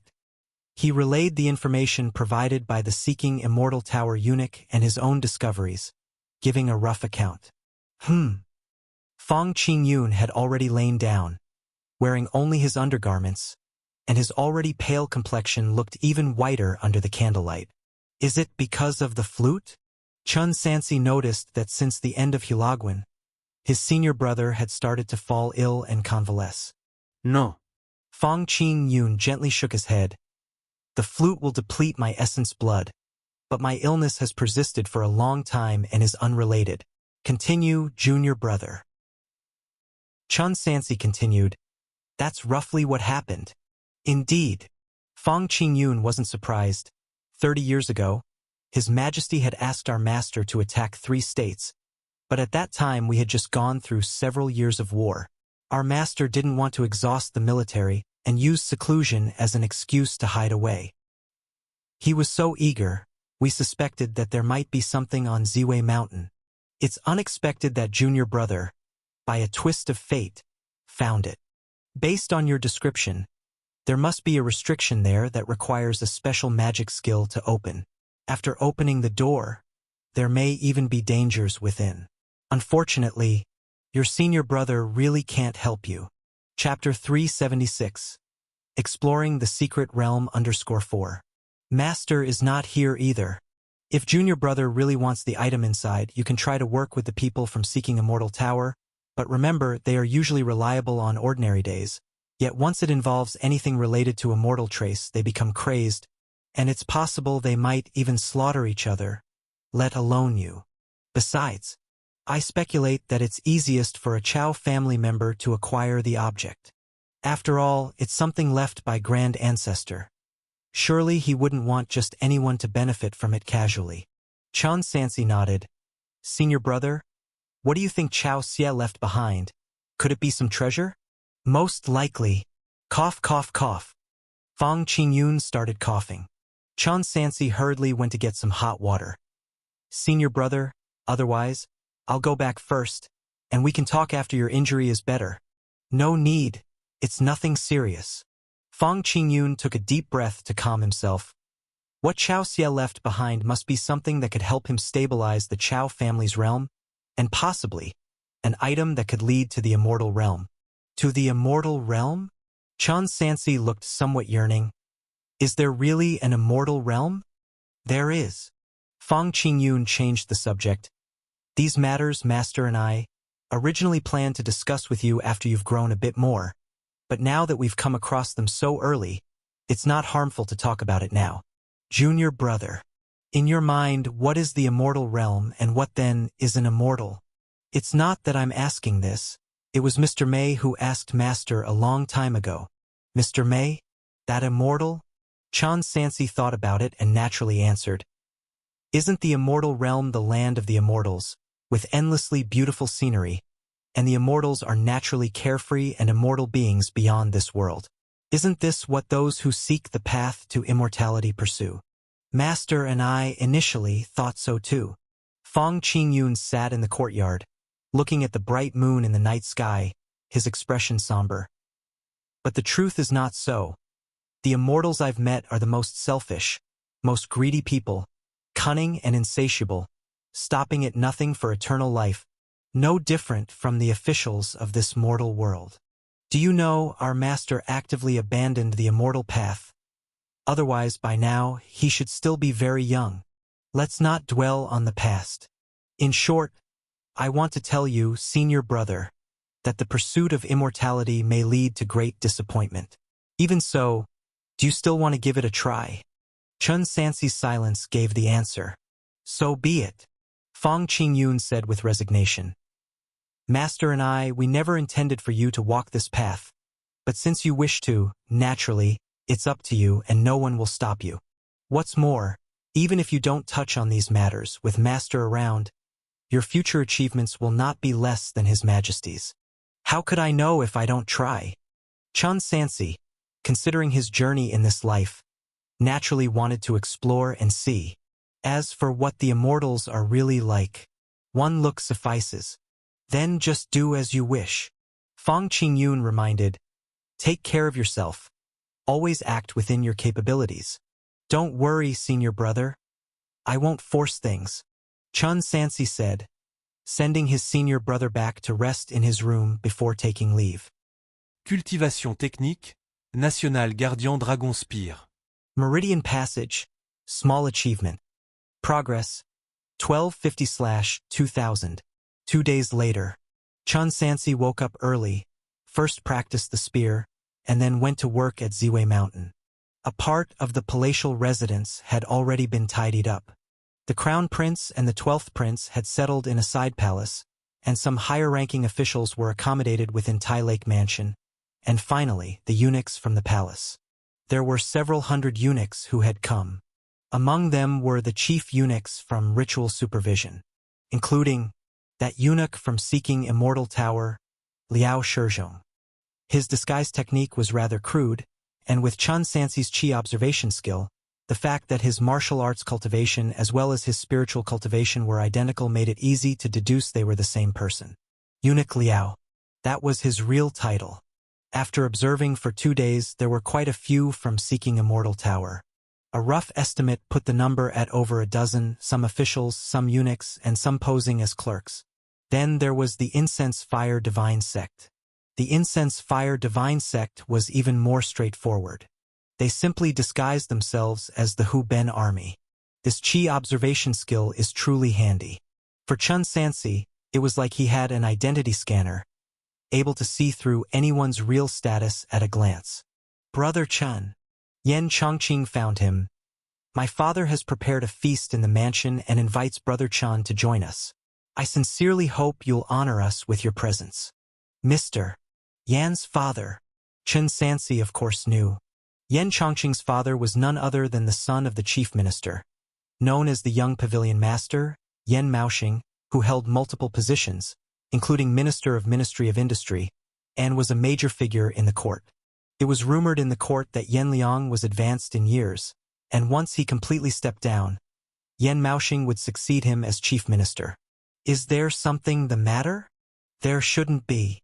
Yan Chongqing replied, Brother Chun, please make sure to come, or else if you don't, I'm going to be whipped by my father when I get back. I understand. Chun Sansi answered nonchalantly. Barely a few steps away, he encountered another familiar figure blocking his path. General Chun. Chao Fan stood in the way. Could you do me the honor of sharing a drink to bury the hatchet tonight? Hatchet? Chun Sansi replied. Princely heir, why would you say this? What grudge is there between you and me? I know General Shah's demise was no accident. Chao Fan continued. Regarding past events, I'm willing not to hold grudges. It's my fault after all. Hereby. He struggled for half a day before finally squeezing out 2 very difficult words. I apologize to you. Chao Fan bowed deeply, with hands clasped in respect. Princely heir must not do this. Chapter 377. Exploring the Secret Realm _5. Chun Sansi hurriedly helped him up and returned a salute. Should the opportunity arise in the future, I shall invite young master to drink. So you mean, General Chun is willing to settle our accounts? Chao Fan hastily said. Rather than choosing a date, why not seize today? General Chun, would you be willing to visit my mansion tonight? My father has always wanted to meet General Chun. This? Chun Sansi evasively answered. Young master, I still have troops to patrol the mountains tonight. I'm afraid it would be inconvenient. Next time for sure, farewell. Having said that, he took a detour and headed straight down the mountain. It had nothing to do with anything else. He must be insane to get involved with the Crown Princess people at this critical juncture. Chao Fan watched his departing figure, his expression growing uglier. He watched this rustic villager grow stronger step by step until he completely lost control, to the point where even making a move against him had become extremely difficult, and on top of that, his father was very dissatisfied with his results in Liangzhou. Therefore, Chao Fan summoned the courage today, hoping to see if it was possible to turn hostility into goodwill. If he could truly win over the 3,000 black armor troops, it would also mean alleviating some of his father's worries and troubles. But it was clear. He had failed. The Qin family was just brushing him off, not planning on resolving the vendetta at all. Should he continue to mix in the royal court? Even his father was becoming increasingly fond of him. In a sense, Chun Sansi could even threaten his own secure position as the princely heir. Considering what happened to Sha Wenlong, at selected point he was merely an adept at refining internal. A year later, even the mystical phenomenon general would fall victim to his treachery. Chao Fan felt a chill down his spine. He began with fear, and then gradually, it turned into anger, his fists clenched white, and his teeth grinding resoundingly. Why? I have already bowed down. I even stopped pursuing the matter with General Shah who saved my life. Isn't that enough? What else does he want from me? Does he expect me, a dignified prince, to kneel and kowtow to him? Eunuch Feng. He's definitely planning to strike at me soon. Devise a plan. We must strike first. Young master, you must not do this. Eunuch Feng advised. The Crown Prince has instructed that we must not stir up trouble recently.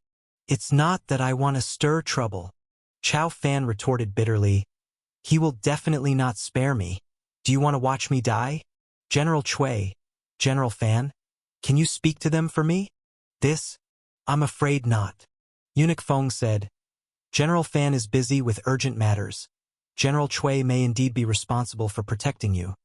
But the Crown Prince has instructed, he might not be willing to commit murder, especially at this critical juncture. As for me, I'm probably no match for him. So, I'm just supposed to wait for death? Chow Fan's face filled with agony. After racking his brains, his eyes suddenly lit up. I know.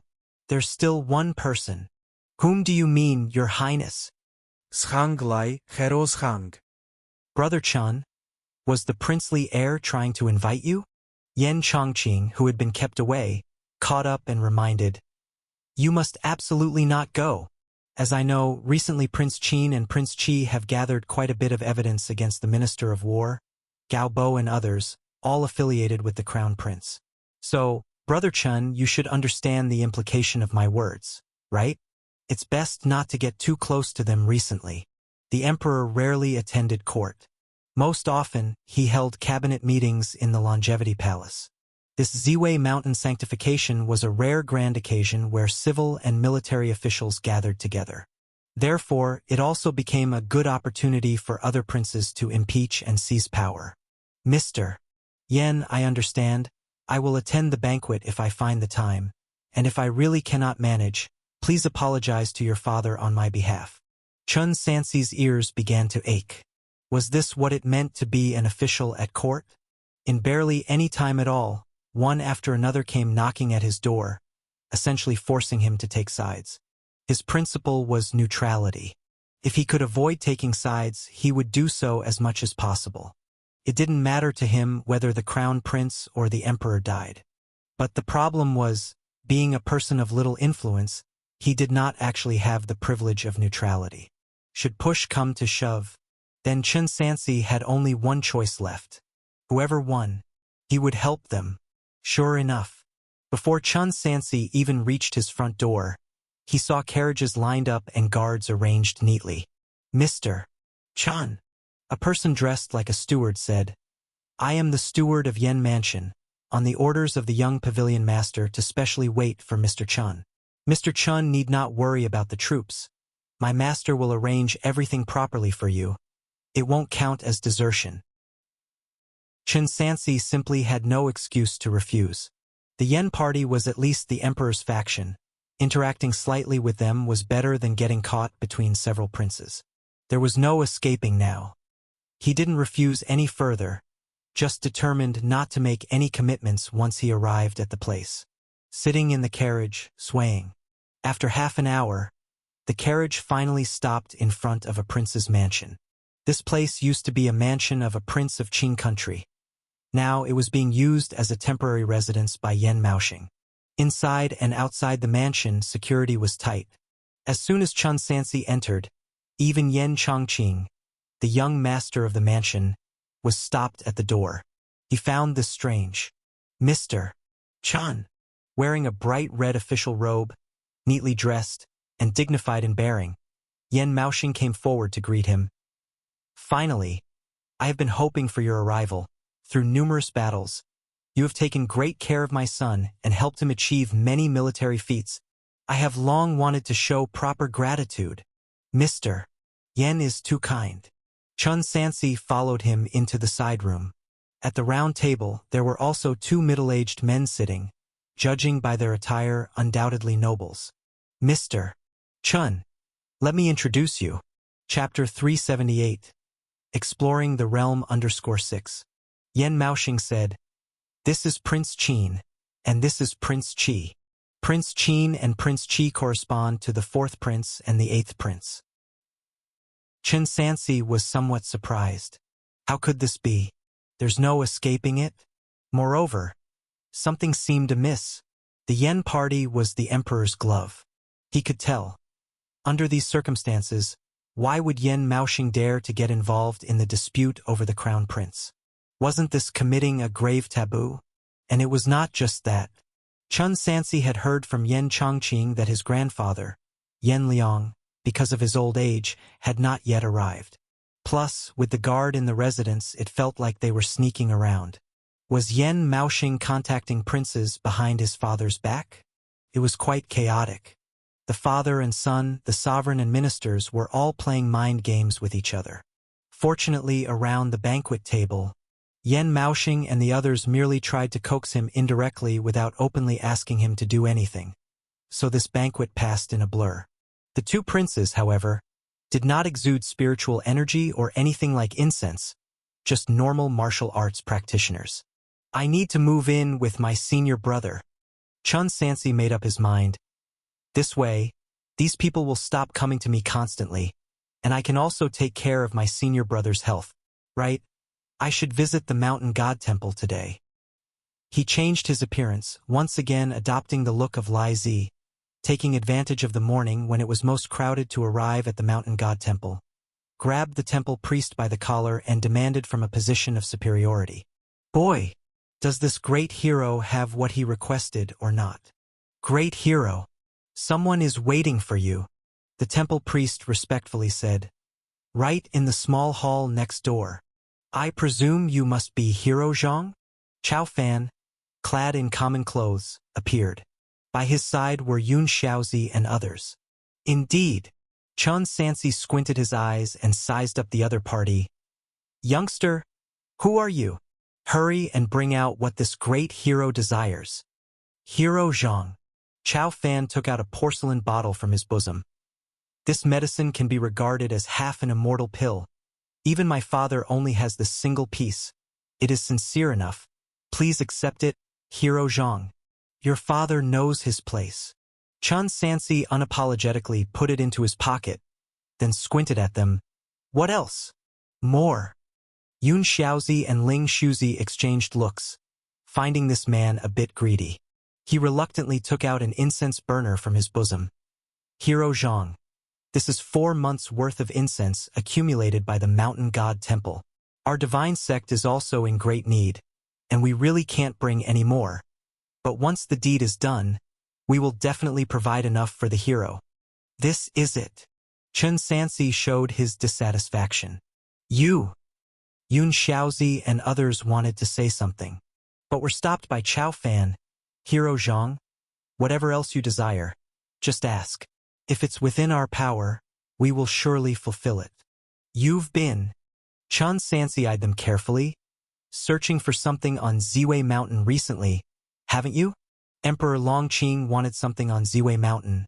The Crown Prince definitely knew it, and would surely try to find it too. Since the secret chamber left by Chao Xie had special restrictions, and likely needed a Chao family member to open it, why not try to make use of that? After all, relying solely on his own abilities, he wouldn't be able to open the secret chamber. So whether it was the Chao family or seeking Immortal Tower, it was wise to utilize whatever help was available. Hero Zhang even knows about this? Chao Fan was somewhat surprised. This Zhang Lai Zi was truly a rare master in the world, with almost nothing able to elude him, and he also understood the implied meaning in the words, feeling somewhat troubled. Do you wish for a share of the grand ancestor relics left behind?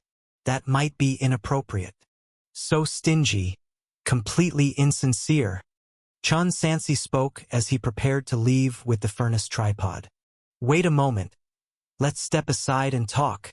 Chao Fan gritted his teeth. I will report this matter to my father. It may not be impossible, but before that, there is another matter for which I wish to seek the hero's help. Chun Sansi glanced at him. Let's hear it then. Hero, help me kill someone. Chao Fan lowered his voice. If you can help me kill this fiend, even if my father disagrees, if we really find the grand ancestor relics, I will find a way to share them with you. Oh, Chun Sansi asked. Who? Chun Sansi. Chao Fan enunciated each syllable. This man is cunning and vicious, utterly despicable and shameful. If he is not removed, I will truly struggle to sleep at night. Nonsense! Chun Sansi suddenly shouted. Don't you know that this man is a disciple of Sun Xiangzong? Are you trying to get this great hero into trouble? Great hero, Sun Xiangzong has disappeared. He cannot appear in Taihu Prefecture. Chao Fan urgently persuaded. When the upheaval occurs, Ziwei Mountain will surely be in chaos. All you need to do is to strike amidst the confusion. It will surely be done without anyone knowing. Even if Sun Xiangzong wants to investigate afterward, he won't know where to start. Is that so? Chan Sansi feigned a troubled expression.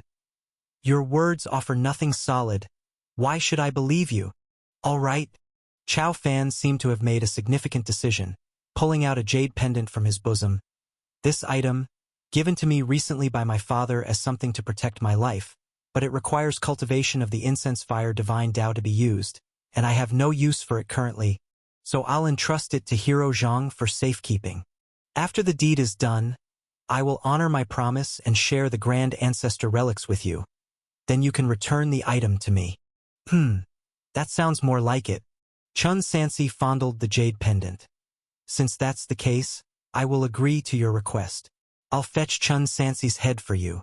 Chapter 379. Meeting the Emperor, Slaying the Dragon, Assassination. Thank you for your kindness, great hero. Chao Fan was overjoyed. A huge worry had finally been eliminated from his mind. Chun Sansi didn't waste any more time. After packing everything up, he left the mountain god temple. On the way, he detoured to a deserted place, absorbed all the incense from the incense burner, and then casually discarded it. This Cao Fan. He had actually attempted to hire an assassin to kill him. Truly devious. After making all the necessary preparations, he took out the jade pendant in the wilderness and began to examine it in his hand.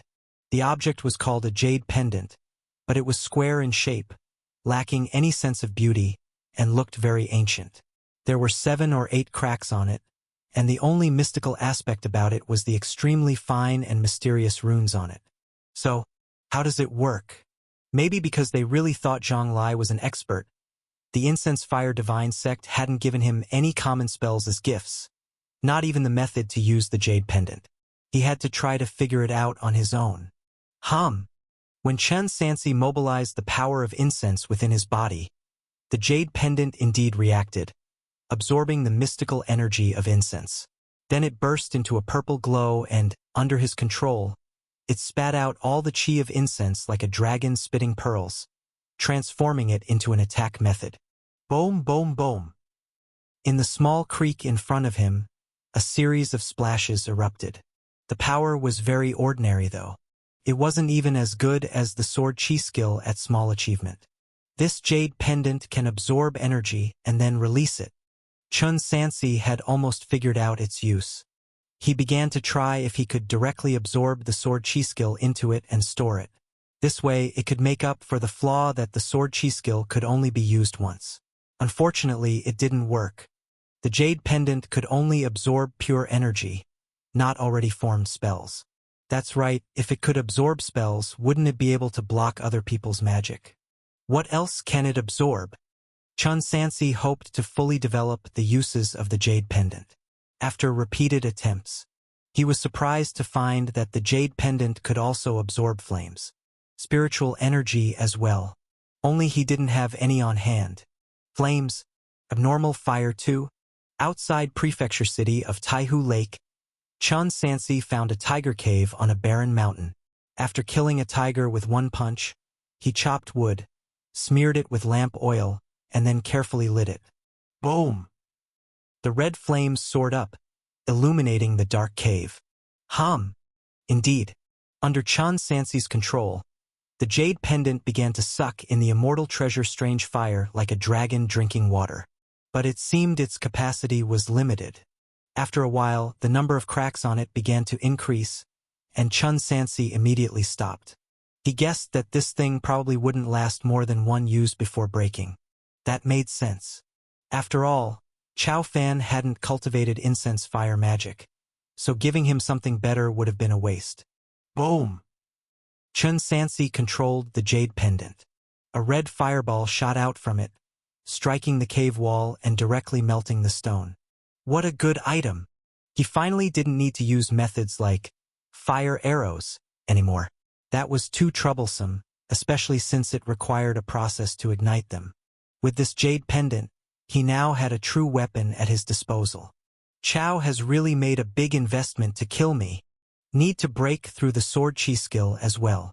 Chun Sansi thought to himself and began to cultivate using the incense he had just obtained. Magic, sword chi skill, small achievement. Progress, 1508/2000. In fact, with an ample supply of incense, the speed of cultivating spells was faster than training in martial arts. Moreover, in the past 2 months, he had quietly collected incense from the surrounding areas for cultivation, so the breakthrough of the sword chi skill was not far off. Abnormal fire combined with the sword chi skill. With these two at his side, Chun Sansi felt confident in dealing with Seeking Immortal Tower, and wouldn't be defenseless if backstabbed. After handling everything, Chun Sansi went back to prefecture city of Taihu Lake with his original appearance restored. The next day, early in the morning, they received a new order. The emperor was arriving. That day, inside and outside of the prefecture city of Taihu Lake, there was the highest state of alert. The official road was cleaned spotlessly, and no disheveled or undignified spectators were allowed, effectively meaning the indigent and beggars were expelled from the city. The emperor's arriving procession was splendid and imposing. The etiquette team at the front had been entering the city since the morning, and it wasn't until noon that His Majesty's dragon chariot arrived. Despite the enormous costs of the procession, the dragon chariot appeared quite simple, with no luxurious decoration. The gray curtain hung down, embroidered with the Tai Chi yin-yang fish pattern. A shadowy figure could be faintly seen inside, seated cross-legged and meditating, giving the impression not of an emperor on a journey, but rather like the sect master of a Taoist sect. His Majesty went straight to Ziwei Mountain Palace and informed the civil and military officials that a court meeting would be held in the Yangxin Palace of Ziwei Palace 5 days later at 5 a.m. Chun Sansi was also to attend. The main purpose was to announce the recapture of Ziwei Mountain, and the rewards for everyone would come after the ceremonial offering to heaven and earth. Chun Sansi was somewhat concerned. Would the old emperor go straight to the secret chamber in the Tan Bottom and take the treasures inside? Fortunately, the old emperor only sent many eunuchs to search the mountain, but the area was much smaller, very close to the deep pool at the back of the mountain, obviously following some clues. He needed to hurry. If this continued, the old emperor might indeed find it. That very night, Chun Sansi changed his appearance once again. Who's there? Eunuch Lao, who had been busy all day and was about to go back to rest, suddenly noticed a figure flickering ahead. He immediately pursued it until he reached a bamboo forest, where he saw a silhouette with its back to him. Chapter 380 Meeting the Emperor, Slaying the Dragon, Assassination _2. The person was clad in an indigo robe, with the He Miao long sword slung at his waist. Amidst the night breeze, he carried the air of an expert. Who are you? Eunuch Lao had mingled in the palace for many years, his mind meticulous, and he deduced that the other party had deliberately lured him to this place. With one hand behind his back and a poison dart clutched in his palm, he squinted and demanded, "This is the Holy Emperor's palace, where trespassing is akin to being an assassin, a crime that condemns one's entire family to death." Iam Zhang Laizi. The robed swordsman turned, revealing an ugly face that didn't match his refined demeanor. Zhang Laizi. Eunuch Lao recalled the name in his mind. He had indeed heard of him. This Zhang Laizi seemed to have been at odds with the Incense Fire Divine sect recently. His survival to this point suggested he was quite capable. He asked, "No matter who you are, this is not a place for you to come. If you cannot provide me with a satisfactory explanation, I'm afraid you won't have the chance to leave." Heh. Chun Sansi spoke up. "If your identity from the Seeking Immortal Tower were to be exposed, I'm afraid you wouldn't be able to walk away either, right? What exactly are you?" Eunuch Lao was shocked to his core. This so-called Zhang Laizi not only managed to locate the Incense Fire Divine sect, but also knew their identities. If this were to get out, he warned, "Speak. What is your purpose?" "You needn't be so tense, eunuch." Chun Sansi calmly said, "I invited you here to share with you a great opportunity for immortality hidden atop Ziwei Mountain. Immortality. Eunuch Lao clearly understood. You know even this? And from the sound of it, you have discovered something. Indeed. Chan Sansi went on. I wonder, eunuch, if you are willing to forge an alliance with me. We could split whatever we find evenly between the two of us. How about it? It was better to cooperate under a false identity than to risk his real one and possibly attract future trouble from the seeking immortal tower. Whether it worked out or not was another matter. After a long moment of contemplation, Eunuch Lao finally agreed. Heh. If you have truly discovered something, I will certainly give you all the assistance you need. Follow me. Chan Sansi led the way. They soon arrived at a deep pool. I have searched the bottom of this pool long ago and found nothing. Are you trying to deceive me? Eunuch Lao was not easily convinced. Descend and you will see. If you dare deceive me. You've come all this way. Are you planning to leave? Or perhaps you intend to call people to kill me? Seeing how adamant the other was, Eunuch Lao found himself believing a part of it. He couldn't be sure of the methods the other might possess. Under the tremendous temptation, he dived into the water. Chan Sansi followed right behind him, knife in one hand and gesturing the path with the other. Zigzagging through the water, they finally arrived inside a subterranean cavern. Beneath this deep pool, there actually exists such a hidden place. The elderly eunuch observed in disbelief. Hero Zhang, how did you find this? Stop talking nonsense. Chan Sansi led the other to the stone gate.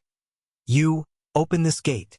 Oh, just like Chan Sansi at first, the elderly eunuch began with various probes, and only after cautious observation did he dare to approach, examining it attentively. There is a restriction on this gate. Ordinary people can't open it. Chan Sansi urged. Can you open it or not, eunuch? This? I'll give it a try. All could see was the elderly eunuch using his body to block the view. Chan Sansi couldn't clearly see what methods he used, but he saw streams of spiritual energy surging around the eunuch's body, and shortly after, heard a boom sound as the stone gate slowly opened. Seeking Immortal Tower really did have some skill to have the gate open so. If this trip really yielded some gains, it would be perfect, and there'd be no need to bother with Chao Fan and the others anymore. The only fear was that the things left behind by great ancestor Shang for their descendants would not be so easily obtained by outsiders. Boom! The moment the stone gate opened, a corridor appeared before them. On both sides of the corridor, torches rose one by one, illuminating the dark surroundings. Hero Zhang, quick! Let's go inside. The elderly eunuch seemed somewhat excited. You tired of living, eunuch? Chan Sansi warned. Oh right. The elderly eunuch then remembered. I saw the immortal fate I've been dreaming of and got carried away, nearly forgetting that there might be danger inside. How about this? You and I go out and catch a few living people to scout the way. How about that? Tisk! Chan Sansi scolded. I, Zhang Lai Zi, act with integrity and would never use such despicable means to seek immortality. Who would have thought? Hero Zhang truly has a heart of chivalry. No wonder you burned down the Dragon King Temple of the Incense Fire Divine sect by the Tong Tian River. The elderly eunuch hesitated. But you and I can't just rush in recklessly, can we? Squeak, squeak. Chan Sansi's ears twitched. Just wait here for me. With that said, he dove back into the waters of the pool. Before long, he came back with a mouse that had ears as large as a fan and a body the size of a rabbit. An exotic beast water-avoiding rat? The elderly eunuch recognized. Although this beast is a rat, it lives by the water and survives by catching fish. It's quite spiritual, and it's perfect for scouting the way. Go! Chan Sansi threw it casually, tossing it into the corridor. The water-avoiding rat was panic-stricken, but with two people blocking its retreat, it had to cautiously inch its way forward into the depths. Chan Sansi and the elderly eunuch exchanged glances and closely followed behind. Within the corridor, there were no traps. After crossing the narrow and cramped corridor, what appeared before them was an even broader avenue, as well as statues. Looking ahead, There was a statue every 100 steps or so. All these statues were carved out of wood, next to which stood a stele with inscriptions carved upon it. The first statue. It was of a 13 or 14-year-old boy, feeding a horse. Great ancestor Shang, the elderly eunuch identified. Taoist friend. Look quickly. These statues seem to all depict the deeds of Chao Xie,